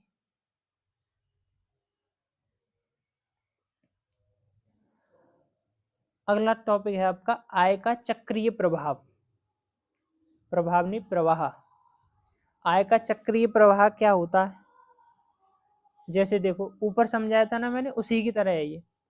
पैसा और साधन एक चक्र की तरह घूमता है जिसे आय का चक्रीय प्रवाह कहते हैं। इन्हें दो भागों में बांटा जाता है, एक तो वास्तविक प्रवाह और एक मौद्रिक प्रवाह। जैसे समझो कैसे, वास्तविक प्रवाह, परिवार अपनी सेवाएं जैसे मजदूरी और जमीन किसको देते हैं, फर्मों को देते हैं। फर्म मतलब कंपनियों को देते हैं, यानी परिवार मजदूरी भी तो करते हैं कंपनियों में जाके, तो मजदूरी और तुम्हारी फर्म, मजदूरी और जमीन किसको देते हैं, कंपनियों को। और जो कंपनी होती है फर्म, उनका उपयोग करके सामान बनाकर परिवारों को ही बेचती है। समझ रहे हो नहीं, तो ये हो गया वास्तविक प्रवाह आय का। और मौद्रिक प्रवाह क्या है, मौद्रिक प्रवाह, इसमें पैसा आ जाएगा। तो फर्म द्वारा साधन के बदले परिवारों को आय दी जाती है। अब किसी ने कंपनी में काम किया, उसको पैसा मिला, वेतन मिला, रेंट पे कंपनी को जमीन दी, पैसा मिला, वेतन मिला, परिवार आय दी जाती है, पगार दी जाती है। और परिवार अपनी आय को फर्मों द्वारा बनाए गए सामान को खरीदने में खर्च करते हैं। तो इस तरीके से क्या हुआ, ये आय का चक्रीय प्रवाह बन गया है, वापस घूम रही है आय, इधर से उधर, इधर से उधर। महत्व क्या है इसका, एक व्यक्ति का खर्च दूसरे व्यक्ति की आय होती है, तो ये तो सही बात है। मैंने वही कोई चीज खर्च करी तो सामने वाले के लिए तो वो तो इनकम है ना, और मेरे लिए खर्च है, तो एक का खर्च दूसरे की इनकम है। अगर परिवार सामान खरीदना बंद कर दे तो क्या होगा बताओ, परिवार अगर सामान खरीदना बंद कर दे तो कंपनी भी सामान बनाना बंद कर देगी। जब कंपनी सामान बनाना बंद करेगी तो अल्टीमेटली नुकसान किसका है, परिवार का, क्योंकि उसको फिर रोजगार नहीं मिलेगा। तो परिवार अगर सामान खरीदना बंद कर दे तो फर्मों की आय रुक जाएगी और फर्में मजदूरों को पगार नहीं दे पाएंगी। तो समझ रहे हो, तो ये इस तरीके से चलता है। अब आ जाओ रेपो रेट पे, इसको बोलते हैं आर, रेपो रेट। रेपो रेट क्या होता है, रेट तो जानते हो ना, दर, ब्याज दर, ऐसे समझो ब्याज दर। तो वह दर, वह ब्याज दर जिस पर वाणिज्यिक बैंक अपनी नगदी की कमी को पूरा करने के लिए आरबीआई से कर्ज लेता है। सीधा से ऐसा समझो कि ये है आरबीआई, सभी बैंकों का बाप है कौन है, आरबीआई है। अब ये सारे बैंक लोन लेने जाते हैं आरबीआई के पास, आरबीआई के पास लोन लेने गए। अब आरबीआई ने क्या काम करा कि देखो, आरबीआई ने कहा कि देखो मैं तुम्हें लोन तो दे दूंगा लेकिन मैं ना कुछ ब्याज लूंगा तुमसे। तो वो जो आरबीआई डिसाइड करेगा ब्याज, तो वही है आपका रेपो रेट। ठीक है, बात आ गई समझ में? ये क्या है? रेपो रेट है। जब आरबीआई रेपो रेट बढ़ाता है, अब तुम सपोज करो आरबीआई है ये, ठीक है, और इधर ये बैंक है। अब ये गई ब्याज वो लेने, पैसा लेने, लोन लेने। तो आरबीआई ने कहा कि देखो मैं अपनी रेपो रेट बढ़ा रहा हूँ। तो अगर आरबीआई ने रेपो रेट बढ़ा दी तो क्या होगा? तो इनमें से कुछ बैंक ऐसी होंगी कि ठीक है सही, हम नहीं ले रहे कर्ज, हमारा ऐसे ही काम चल रहा है। तो इससे क्या होगा? इससे ये होगा कि जो कंपनी आरबीआई से लोन लेकर लोगों को पैसा बांटने वाली थी, उसने लोन नहीं लिया तो लोगों को पैसा नहीं पहुंच पाया। अगर लोगों को पैसा नहीं पहुंच पाया तो लोग सामान कम खरीदेंगे। अगर लोग सामान कम खरीदेंगे मतलब डिमांड कम हो जाएगी। डिमांड कम हो जाएगी इसका मतलब महंगाई भी कम हो जाएगी। तो महंगाई को नियंत्रण करने के लिए आरबीआई किसका बढ़ाता है, किसको बढ़ाता है? तो रेपो रेट को बढ़ाता है, ध्यान रखना। ठीक है, आरबीआई रेपो रेट को बढ़ाता है तो वाणिज्यिक बैंक के लिए कर्ज महंगा हो जाता है, जिससे आम जनता के लिए लोन की ब्याज भी बढ़ जाती है। बाजार में पैसे का बहाव कम हो जाता है, पैसा नहीं मिलता लोगों को लोन पे, क्योंकि ब्याज रेट बहुत ज्यादा हो जाएगी। फिर लोग कम खर्च करते हैं, जिससे वस्तुओं की मांग जो है घट जाती है। जब वस्तुओं की मांग घट जाती है तो वस्तुओं की जो प्राइस है वो कम हो जाती है। इससे महंगाई पर क्या होता है? नियंत्रण हो जाता है। ठीक है, अब इसको देख लो, ये क्या है? यह है reverse repo rate. Reverse repo rate, ऊपर वाला था रेपो रेट, जब आरबीआई बैंक्स पर जो ब्याज दर पर, जिस ब्याज पर लोन देती है वो होता है repo rate. Reverse repo rate क्या है? जब वाणिज्यिक बैंक अपना धन आरबीआई के पास जमा करते हैं तो आरबीआई उसे एक ब्याज दर पर अपने पास रखता है, जिसे आरआरआर कहते हैं। अब बात समझो, ये है आरबीआई। अब आरबीआई ने जब इनको बैंक को लोन दिया तो रेपो रेट पे दिया। अब मान लो बैंक के पास कुछ पैसा है, अब ये आरबीआई के पास जाती है रखने की, साहब हमारा पैसा रख लो। आरबीआई ने कहा अच्छा रख तो लेंगे लेकिन हम कुछ ब्याज लेंगे रखने का भी। तो इसको कहा जाएगा रिवर्स रेपो रेट, यानी कि दोनों तरफ से फायदा किसका है? आरबीआई का। लोन दे रहा है तब भी रेट ब्याज लगा रहा है, और ले रहा है किसी से पैसा तब भी ब्याज लगा रहा है। ठीक है, तो ये होता है रिवर्स रेपो रेट। अच्छा, जब रिवर्स रेपो रेट बढ़ता है तो बैंक अपना पैसा लोन के बजाय आरबीआई के पास रखना शुरू कर देते हैं। भाई आरबीआई है, अब ये है बैंक। बैंक ने अपना पैसा मान लो ग्राहक को देना है, और ग्राहक दे रहा है उसको 4% की ब्याज, और आरबीआई ने कहा भाई हमारे पास पैसा रखो, हम तुम्हें 6% की ब्याज देंगे। तो यही क्या हो जाएगा? Reverse repo rate. तो ये बताओ बैंक इसके पास रखेगी या आरबीआई के पास जाएगी? जाहिर सी बात है आरबीआई के पास जाएगी। जब आरबीआई ने रिवर्स रेपो रेट बढ़ा दी तो सब बैंक ने क्या काम करा? अपना अपना जितना पैसा था सब पहुंचा दिया आरबीआई के पास। आरबीआई ने अपने पास रख लिया, लाओ बेटा सब पैसा मिलने दे दो। आरबीआई ने रख लिया। अब इन बैंक के पास नहीं रहा पैसा, और जब इन बैंक के पास पैसा नहीं है तो ये ग्राहक को क्या देंगे? ज्यादा पैसा नहीं देंगे। जब ग्राहक के पास ज्यादा पैसा नहीं होगा तो क्या होगा? वो ज्यादा खर्च भी नहीं कर पाएगा। ज्यादा खर्च नहीं कर पाएगा तो महंगाई वहां पे कंट्रोल हो जाएगी। बात आ रही है समझ में? ठीक।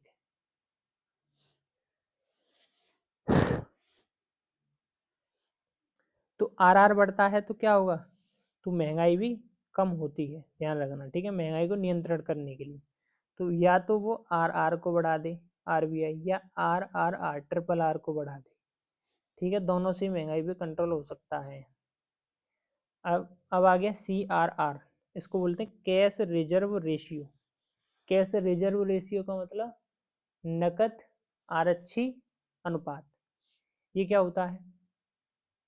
देखो, हर बैंक अपनी कुल जमा राशि का एक निश्चित हिस्सा नकद यानी कैश के रूप में आरबीआई के पास जमा करता है, जिसको CRR कहते हैं। तो जो बैंक होते हैं नहीं, बैंक, वो आरबीआई के पास उनकी जितनी इनकम है, जमा राशि है उनकी, उसका कुछ परसेंट निश्चित हिस्सा होता है।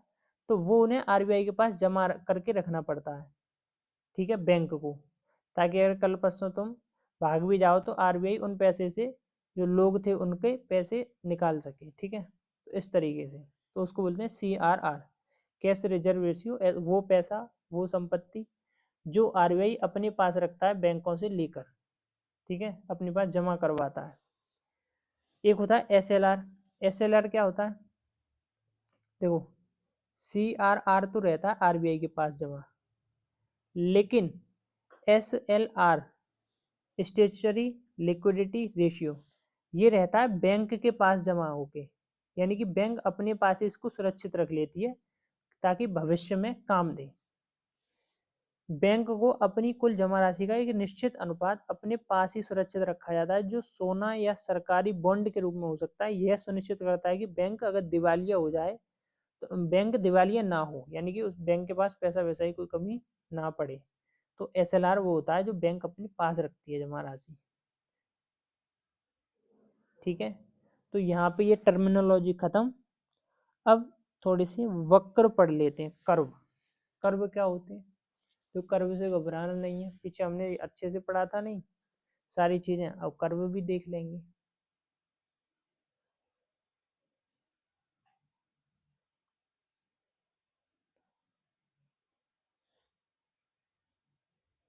अभी कितना रह गया है ये?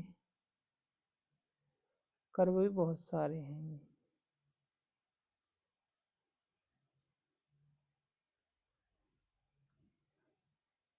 चलो देखो,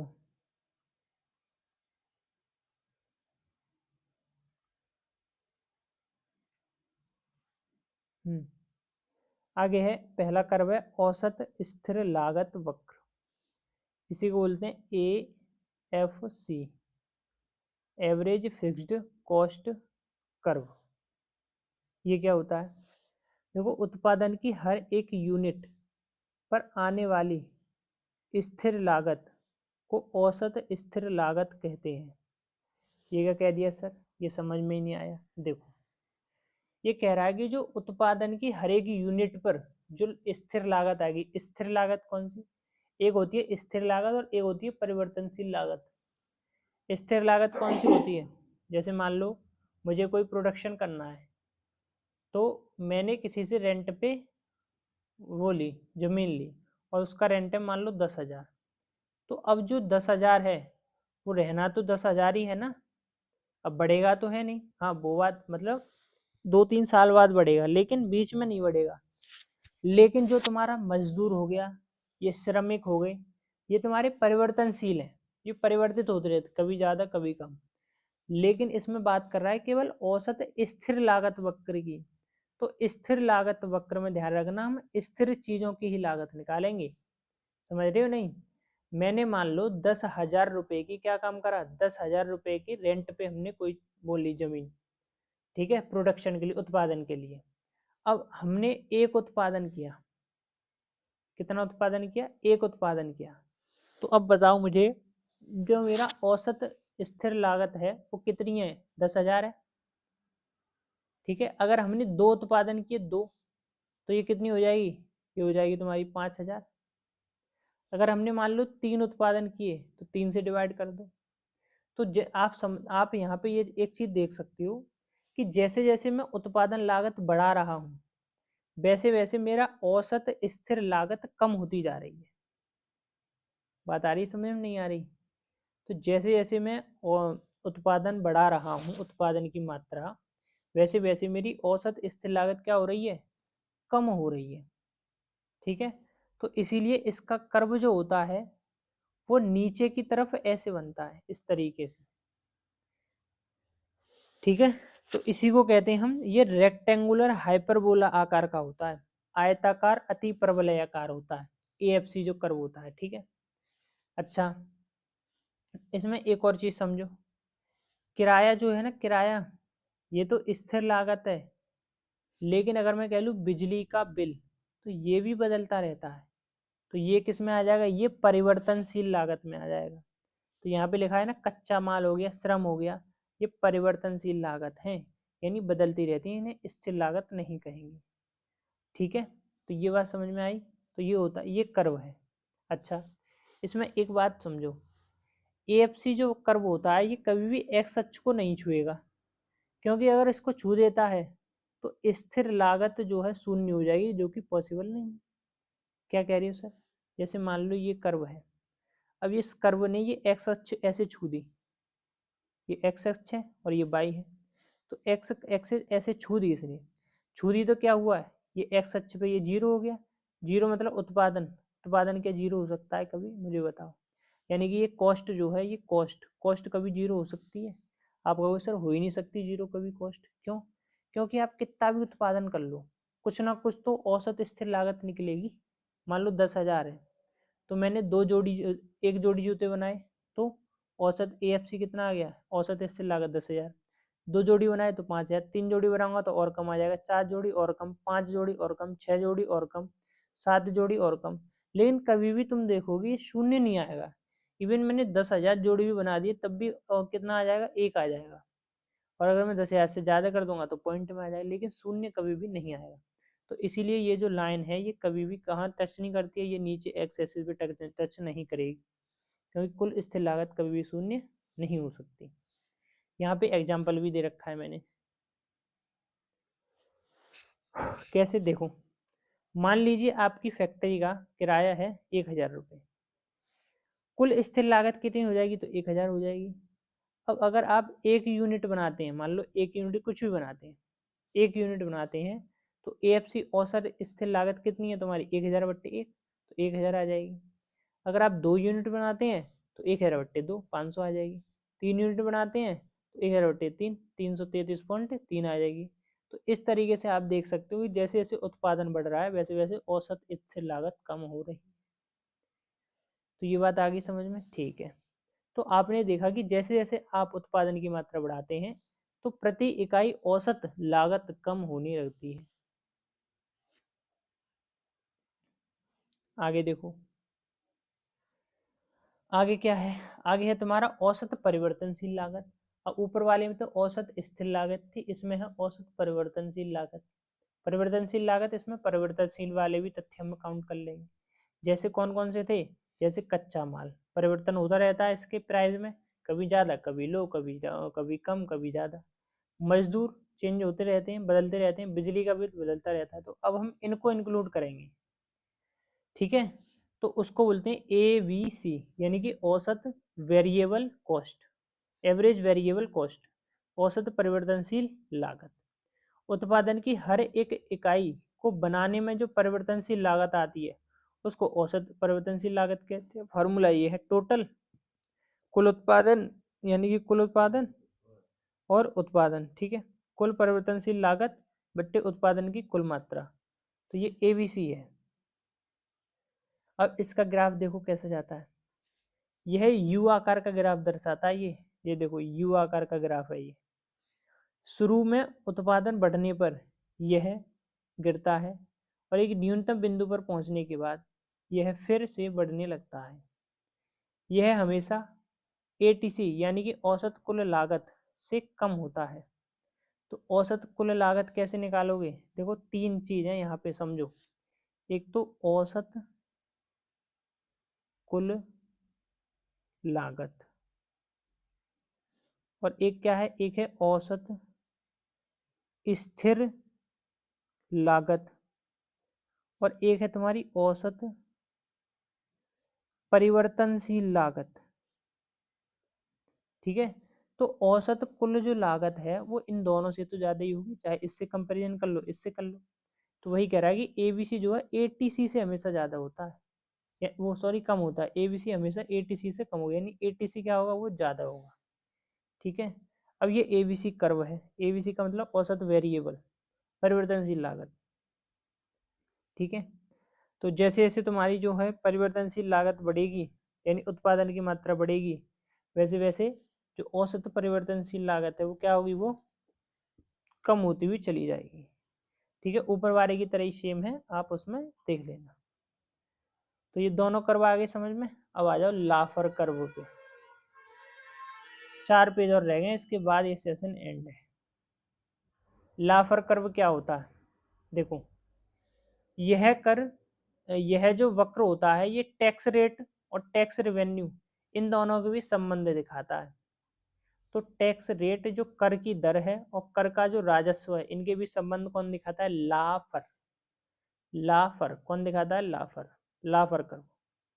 यह वक्र बताता है कि हमेशा कर की दर बढ़ाना सरकार की कमाई यानी राजस्व नहीं बढ़ाता है। आप सोचोगे सर ऐसा कैसे है? जैसे मान लो सरकार टैक्स बढ़ाई जा रही है, बढ़ाई जा रही है, बढ़ाई जा रही है, मतलब सरकार ने ज़्यादा टैक्स बढ़ाया तो सरकार की ज़्यादा आमदनी। तो यही लाफर वक्र कहता है कि जब सरकार ज़्यादा टैक्स बढ़ाती है तो ये जरूरी नहीं है कि सरकार की आमदनी हो, पैसा बढ़े ही बढ़े। ठीक है, एक निश्चित सीमा के बाद अगर कर बढ़ाया जाता है तो क्या होगा, सरकार की कमाई घटने लगती है।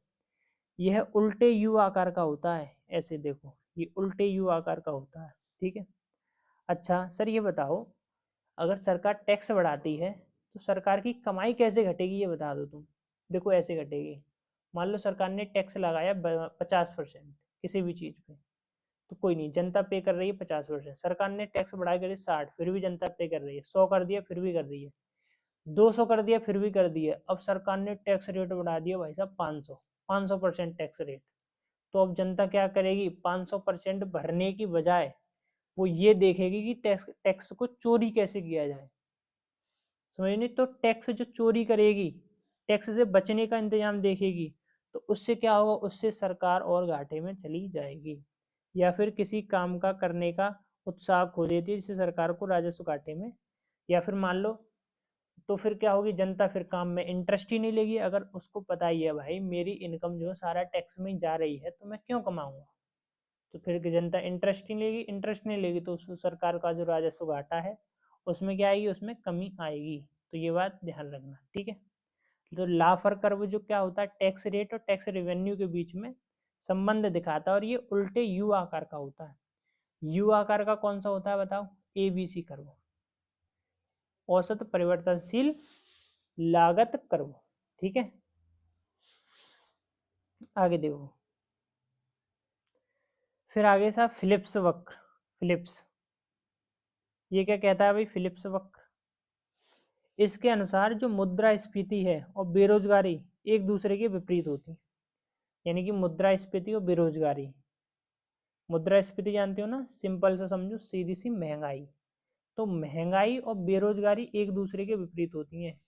फिलिप्स भाई साहब ने कहा था कि जब बेरोजगारी बढ़ेगी तो महंगाई क्या होगा, तो महंगाई घटेगी, जब महंगाई बढ़ेगी तो बेरोजगारी घटेगी।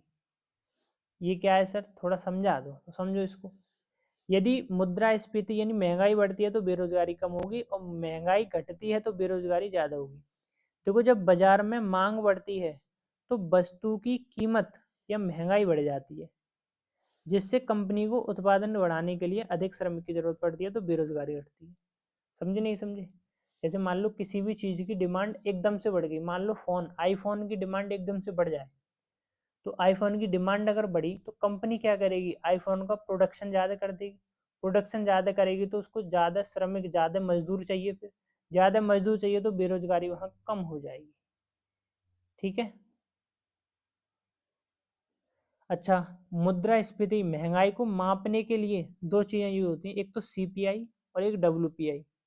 CPI की फुल फॉर्म होती है कंज्यूमर प्राइस इंडेक्स, WPI की होलसेल प्राइस इंडेक्स। तो दोनों ध्यान रखना, महंगाई को मापने के लिए CPI और WPI।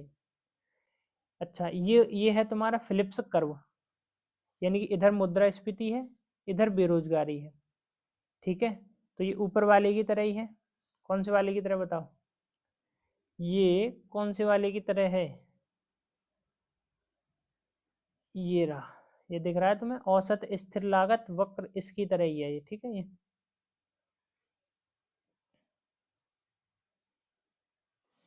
अच्छा, कहाँ गया, ये है।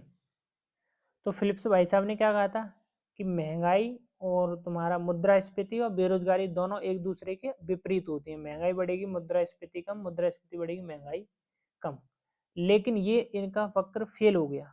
फेल कैसे हो गया, 1970 के दशक में जब कई देशों में महंगाई और बेरोजगारी दोनों एक साथ बढ़ी, तो यह वक्र फेल हो गया। और इसी वक्र को ही, और इसी जो फेलियर था, इसी फेलियर को स्टैगफ्लेशन कहा गया। तो पूछ लेगा स्टैगफ्लेशन क्या है, कि जब महंगाई और बेरोजगारी दोनों एक साथ बढ़ जाए, ठीक है, तो क्या होगा, वो स्टैगफ्लेशन होगा। अच्छा, ये कैसे बढ़ सकती हैं, देखो महंगाई बढ़ रही है तो बेरोजगारी कैसे बढ़ेगी। अब तुम खुद सोचो और मुझे कमेंट में बताना। अभी तुमने पढ़ लिया मुद्रा स्फीति मतलब महंगाई। मुद्रा अपस्फीति क्या होती है? डिफ्लेशन, यानी कि चीजों के मूल्य में, प्राइस में क्या आना? गिरावट आना, चीजें सस्ती हो जाना। आगे देखो राजकोषीय नीति। राजकोषीय नीति क्या है? ये नीति तो जानती हो ना, नीति, नीति मतलब प्लान, कानून तो नहीं कह सकते, हाँ नीति को प्लान ही कहेंगे, योजना, क्या क्या योजना है इस तरीके, राजकोषीय नीति। तो वह योजना जिसके तहत जिसके माध्यम से सरकार अपने राजस्व और व्यय के स्तर को नियंत्रित करती है, उसको कहते हैं राजकोषीय नीति। यानी सरकार कुछ ऐसे प्लान बनाती है जिससे सरकार अपने राजस्व, रेवेन्यू को और जो खर्चे हैं उसके उसके स्तर को नियंत्रित करती है, ताकि जो देश की अर्थव्यवस्था को प्रभावित व संतुलित किया जा सके। अच्छा, ये जो प्लान बनता है इसके दो मुख्य घटक हैं, कौन कौन से? एक तो सरकारी राजस्व और एक सरकारी खर्च। सरकारी राजस्व में क्या आ जाता है?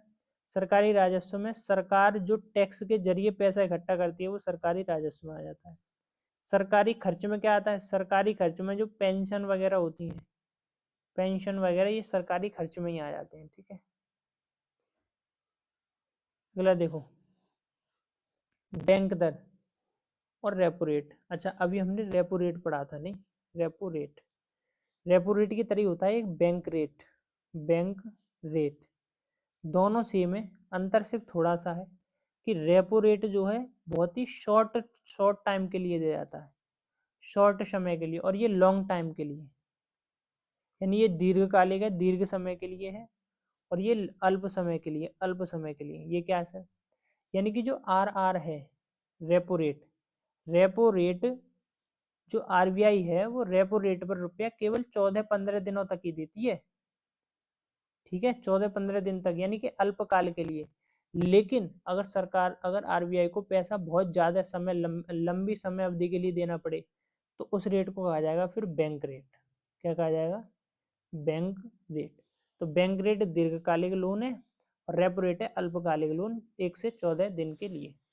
अच्छा, अगर कोई भी बैंक ऐसी है कि भाई उसको रातों रात लोन चाहिए, ठीक है, एक दिन के लिए या फिर रातों रात 12 घंटे के लिए लोन चाहिए, तो उसके लिए जो MSF पर लोन दिया जाता है, मार्जिनल स्टैंडिंग फैसिलिटी इसको बोलते हैं, MSF। ठीक है, तो MSF के जरिए तुरंत इंस्टेंट लोन मिलता है 12 घंटे के लिए या फिर एक दिन के लिए। ठीक है, तो इसके माध्यम से आरबीआई बैंक को अत्यंत अल्पकालिक लोन प्रदान करता है, एक दिन के लिए, 12 घंटे के लिए। इसकी दर रेपो रेट से ज्यादा होगी, भाई जाहिर सी बात है, इमरजेंसी में पैसा चाहिए तो रेपो रेट से ज्यादा तो वैसे ही देना पड़ेगा। ठीक है, आगे देखो मुद्रास्फीति नियंत्रण।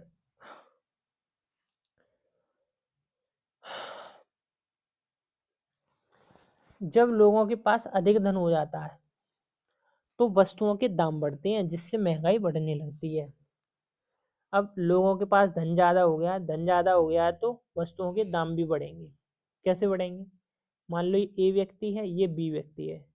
बी के पास भैया अंबानी अडानी की फैमिली से बहुत पैसा है, और मान लो ये एक ठेले वाला है और इस ठेले वाले पे मात्र 1 किलो सेब ही बचे हैं। अब दोनों गए सेब खरीदने, इसने कहा भाई 70 रुपये किलो है। अब भैया बी के पास तो पैसा ज़्यादा है, बी ने कहा भाई साहब तुझे 100 रुपये किलो दूंगा और 100 रुपये दूंगा तुझे, मुझे दे दे। तो किसे जाएगा ये बताओ? तो ये सामान महंगा होके किसे जा रहा है? महंगा होके जा रहा है बी को। क्यों? क्योंकि बी के पास से पैसा ज़्यादा है।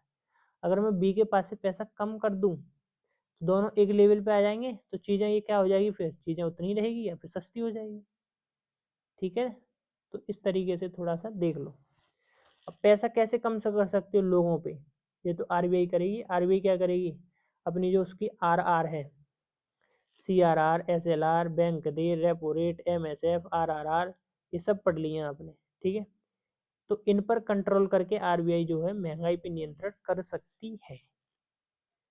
ठीक है, बता दिया ना, रेपो रेट, रेपो रेट पे कंट्रोल करेगी तो कैसे पैसा कम होगा? मान लो ये आरबीआई है, अब ये कोई बैंक है, ये बैंक लोन ले गई आरबीआई के पास।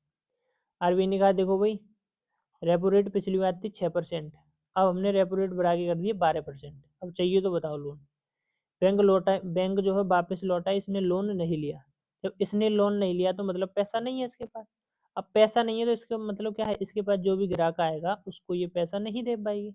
जब इस ग्राहक के पास पैसा नहीं जाएगा तो इसमें पैसे की हो जाएगी कमी।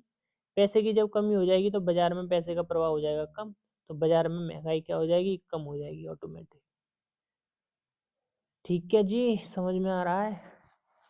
इसे कठोर मौद्रिक नीति भी कहते हैं, यानी कि सरकार एकदम से कठोर हो गई है, बताओ, सारी रेट बढ़ा दी सरकार ने। महंगा धन नीति भी इसको कहा जाता है, महंगा धन नीति। और संकुचन नीति या हॉकिश नीति इसको कहा जाता है। तो तीन ध्यान रखना, चारों, कठोर मौद्रिक नीति, महंगा धन नीति, संकुचन नीति और हॉकिश नीति। हॉकिश नीति। मुद्रा अपस्फीति क्या है, पीछे बता दिया है ना। लोगों की मांग कम हो जाती है, मांग कम हो जाएगी तो क्या होगा, ये मांग कम हो जाए या फिर उन पर पैसे ही ना रहे भैया खरीदने को। जब पैसे ही ना हो तो लोग खुद चीजें सस्ती आ जाए। इनके लिए आरबीआई निम्न को घटाता है। अब पैसा नहीं है लोगों के पास तो क्या करना है भाई, पैसा बढ़ा दो। पैसा बढ़ाना है तो क्या करना है, रेट कम कर दो। रेट कम करोगे लोन ज़्यादा बिकेगा, लोन ज़्यादा लेंगे सरकार वो बैंक, तो बैंक लोगों को भी बांट देंगे तो पैसा हो जाएगा लोगों के पास।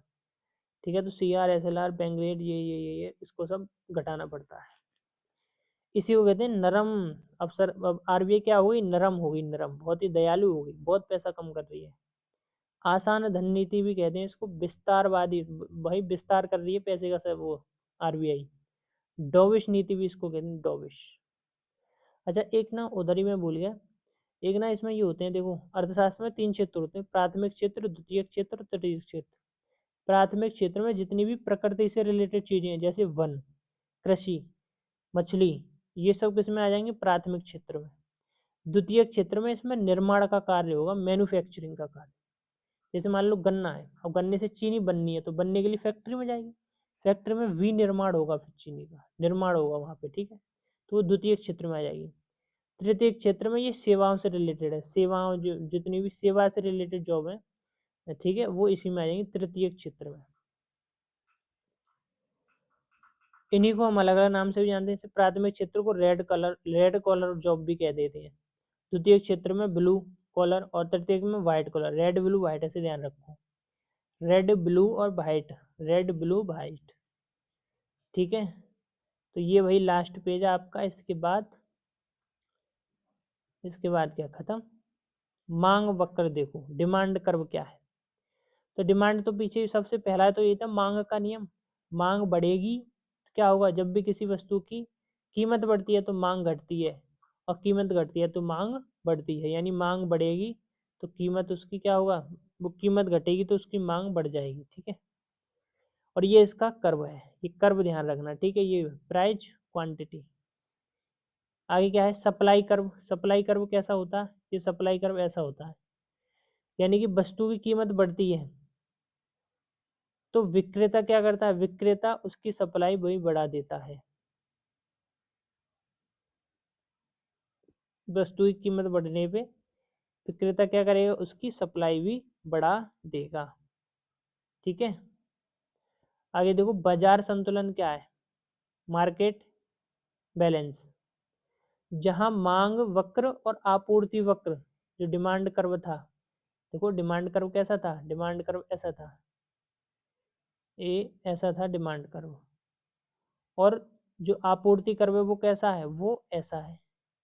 तो जहां पर ये दोनों मिलते हैं जिस पॉइंट पे, ठीक है, उसे ही क्या कहते हैं, संतुलन बिंदु कहते हैं। यहाँ पे मिल रहे हैं देखो, यही क्या है, यही संतुलन बिंदु कहा जाता है, बाजार संतुलन बिंदु। अब एक लास्ट देख लो, लॉरेंज कर्व। लॉरेंज कर्व का वो नहीं बनाया क्या, अच्छा वो रह गया इसका। इसका ना ऐसे बनेगा, देखो, अरे क्या हो रहा है, लॉरेंज कर्व, ये एक सीधी लाइन गई, ये कर्व टाइप ऐसे बनता है, ऐसे। देखो समझ लो इसको, चलो समझा दूंगा मैं। यह बताता है कि किसी अर्थव्यवस्था में आय संपत्ति का विवरण कितना समान है या विषम है। यानी कि किसी भी देश के अंदर जो इकोनॉमी है देश की, उसके अंदर जितना भी पैसे का बंटवारा है, पैसे की संपत्ति है, वो कितना समान है और कितना असमान है ये बताता है लॉरेंज कर्व। यह संचयी जनसंख्या प्रतिशत और संचयी आय प्रतिशत के बीच संबंध दिखाता है। तो वो यही कह रहा है कि बाई अक्ष पे तो होता है तुम्हारी आय, तो आय तो इधर होती है, और जनसंख्या क्या होती है, जनसंख्या इधर होती है। पूर्णतः समानता होता है, समानता रेखा में जो 45 डिग्री वाली ग्राफ की सीधी विकर्ण होती है ये वाली, इसकी बात कर रहा है। वक्र जो है इस रेखा से जितना दूर होगा देश में उतनी ही असमानता होगी। जैसे अब देखो समझो, जैसे ये है तुम्हारा कर्व है, ये 45 डिग्री वाली सीधी लाइन होगी। अब इस 45 डिग्री वाली लाइन से ये कहना चाह रहा है, इस 45 डिग्री वाली लाइन से एक रेखा, एक तो रेखा मैंने ये खींच दी, ठीक है। यहाँ पे क्या है, यहाँ पे जनसंख्या है, और यहाँ पे क्या है, यहाँ पे आय, ये है आय। एक तो रेखा मैंने ये खींच दी, और एक रेखा इससे इससे खींचता हूँ, और एक मैंने ये खींच दी, ठीक है। तो अब ये यहाँ पे ये कहना चाह रहा है, उसको समझो। ये कह रहा है कि ये जो रेखाएं हैं, एक तो ये देखो पिंक वाली और एक देखो ग्रीन वाली, तो ये रेखाएं जितनी दूर होंगी इससे, ये जो सीधी लाइन है इससे उतनी ही असमानता होगी। तो सबसे ज्यादा असमानता कौन सी रेखा दिखा रही है, रेखा ए दिखा रही है या रेखा ये वाली ग्रीन वाली या फिर पिंक वाली। आप कहोगे सर देखो इससे ना सबसे दूर तो ये ग्रीन वाली है, तो ग्रीन वाली सबसे ज्यादा असमानता दिखा रही है बजाय पिंक वाली के। तो बस यही मैं समझाना चाह रहा था। यही लॉरेंज कर्व कहता है कि समांतर रेखा से, समान रेखा से जो लाइन जितनी दूर होगी वो उतनी ही असमानता को दिखाएगी, ठीक है। अच्छा, लॉरेंज कर्व का प्रयोग हम गिन्नी गुणांक निकालने में भी करते हैं। गिन्नी गुणांक क्या है, यह आय और असमानता के बीच एक संख्यात्मक मान है, 0 से लेके 1 तक होता है ये गिन्नी गुणांक। अगर देखो 0 पर है तो पूर्ण समानता है, यानी ये पैमाना है, स्केल मान लो पूरा, स्केल मान लो, यहाँ 0, यहाँ 1, फिर यहाँ 0.1, 0.01, इस तरीके से है, ठीक है। तो अगर कोई भी चीज़ 0 पर है तो पूर्ण समान है, और अगर 1 पर है तो पूर्ण असमान है। तो ये पूछ लेगा तो ध्यान रखना। लास्ट टॉपिक है उदासीनता वक्र। ये क्या होता है, इनडिफरेंट कर्व। इनडिफरेंट कर्व यह दो वस्तुओं के उन जोड़ों को दिखाता है जिन्हें खरीदने पर ग्राहक को समान संतुष्टि या खुशी मिलती है। उदासीन है भाई ग्राहक। देखो एक ठेला ये है, एक ठेला ये है, इस पे मान लो ऑरेंज है और इस पे मान लो सेब है। अब कोई ग्राहक आया लेने, उसकी मम्मी ने कहा कि भाई बाजार से जाओ फल खरीद के ले आओ। फल में तो सब आ गए। अब यहाँ ऑरेंज रखे हैं, यहाँ एप्पल रखे हैं, तो अब उसको पता है या तो मैं एप्पल ले जा सकता हूँ या मैं ऑरेंज ले जा सकता हूँ, कुछ भी ले सकता हूँ, मैं दोनों में ही क्या हूँ, दोनों में ही संतुष्ट हूँ। तो वो समान संतुष्टि है उसकी दोनों में ही, ठीक है। तो उन जोड़ों को दिखाता है जिन्हें खरीदने पर ग्राहक को समान संतुष्टि होती है, तो उसी को कहते हैं उदासीन वक्र। जैसे आपको फल खरीदने हैं, एक ऑप्शन आपके पास ये है कि आप 1 सेब और 10 संतरे खरीद लो, एक ऑप्शन ये है कि 2 सेब और 7 संतरे खरीद लो। अच्छा, चाहे ऑप्शन ए खरीदो या बी खरीदो, समान संतुष्टि होगी तुम्हें, तो आप कोई सा भी खरीद सकते, इसे कहते हैं उदासीन वक्र।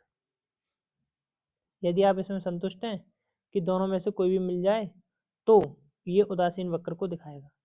तो वस्तु ए, वस्तु वी, वाई और एक्स, ठीक है। तो ये इस तरीके से उदासीन वक्र का चित्र है। तो ये आपके भाई थोड़ी सी इकोनॉमी के इम्पोर्टेंट जो टॉपिक हैं वो समझाने की कोशिश करिए, उम्मीद है समझ में भी आए होंगे।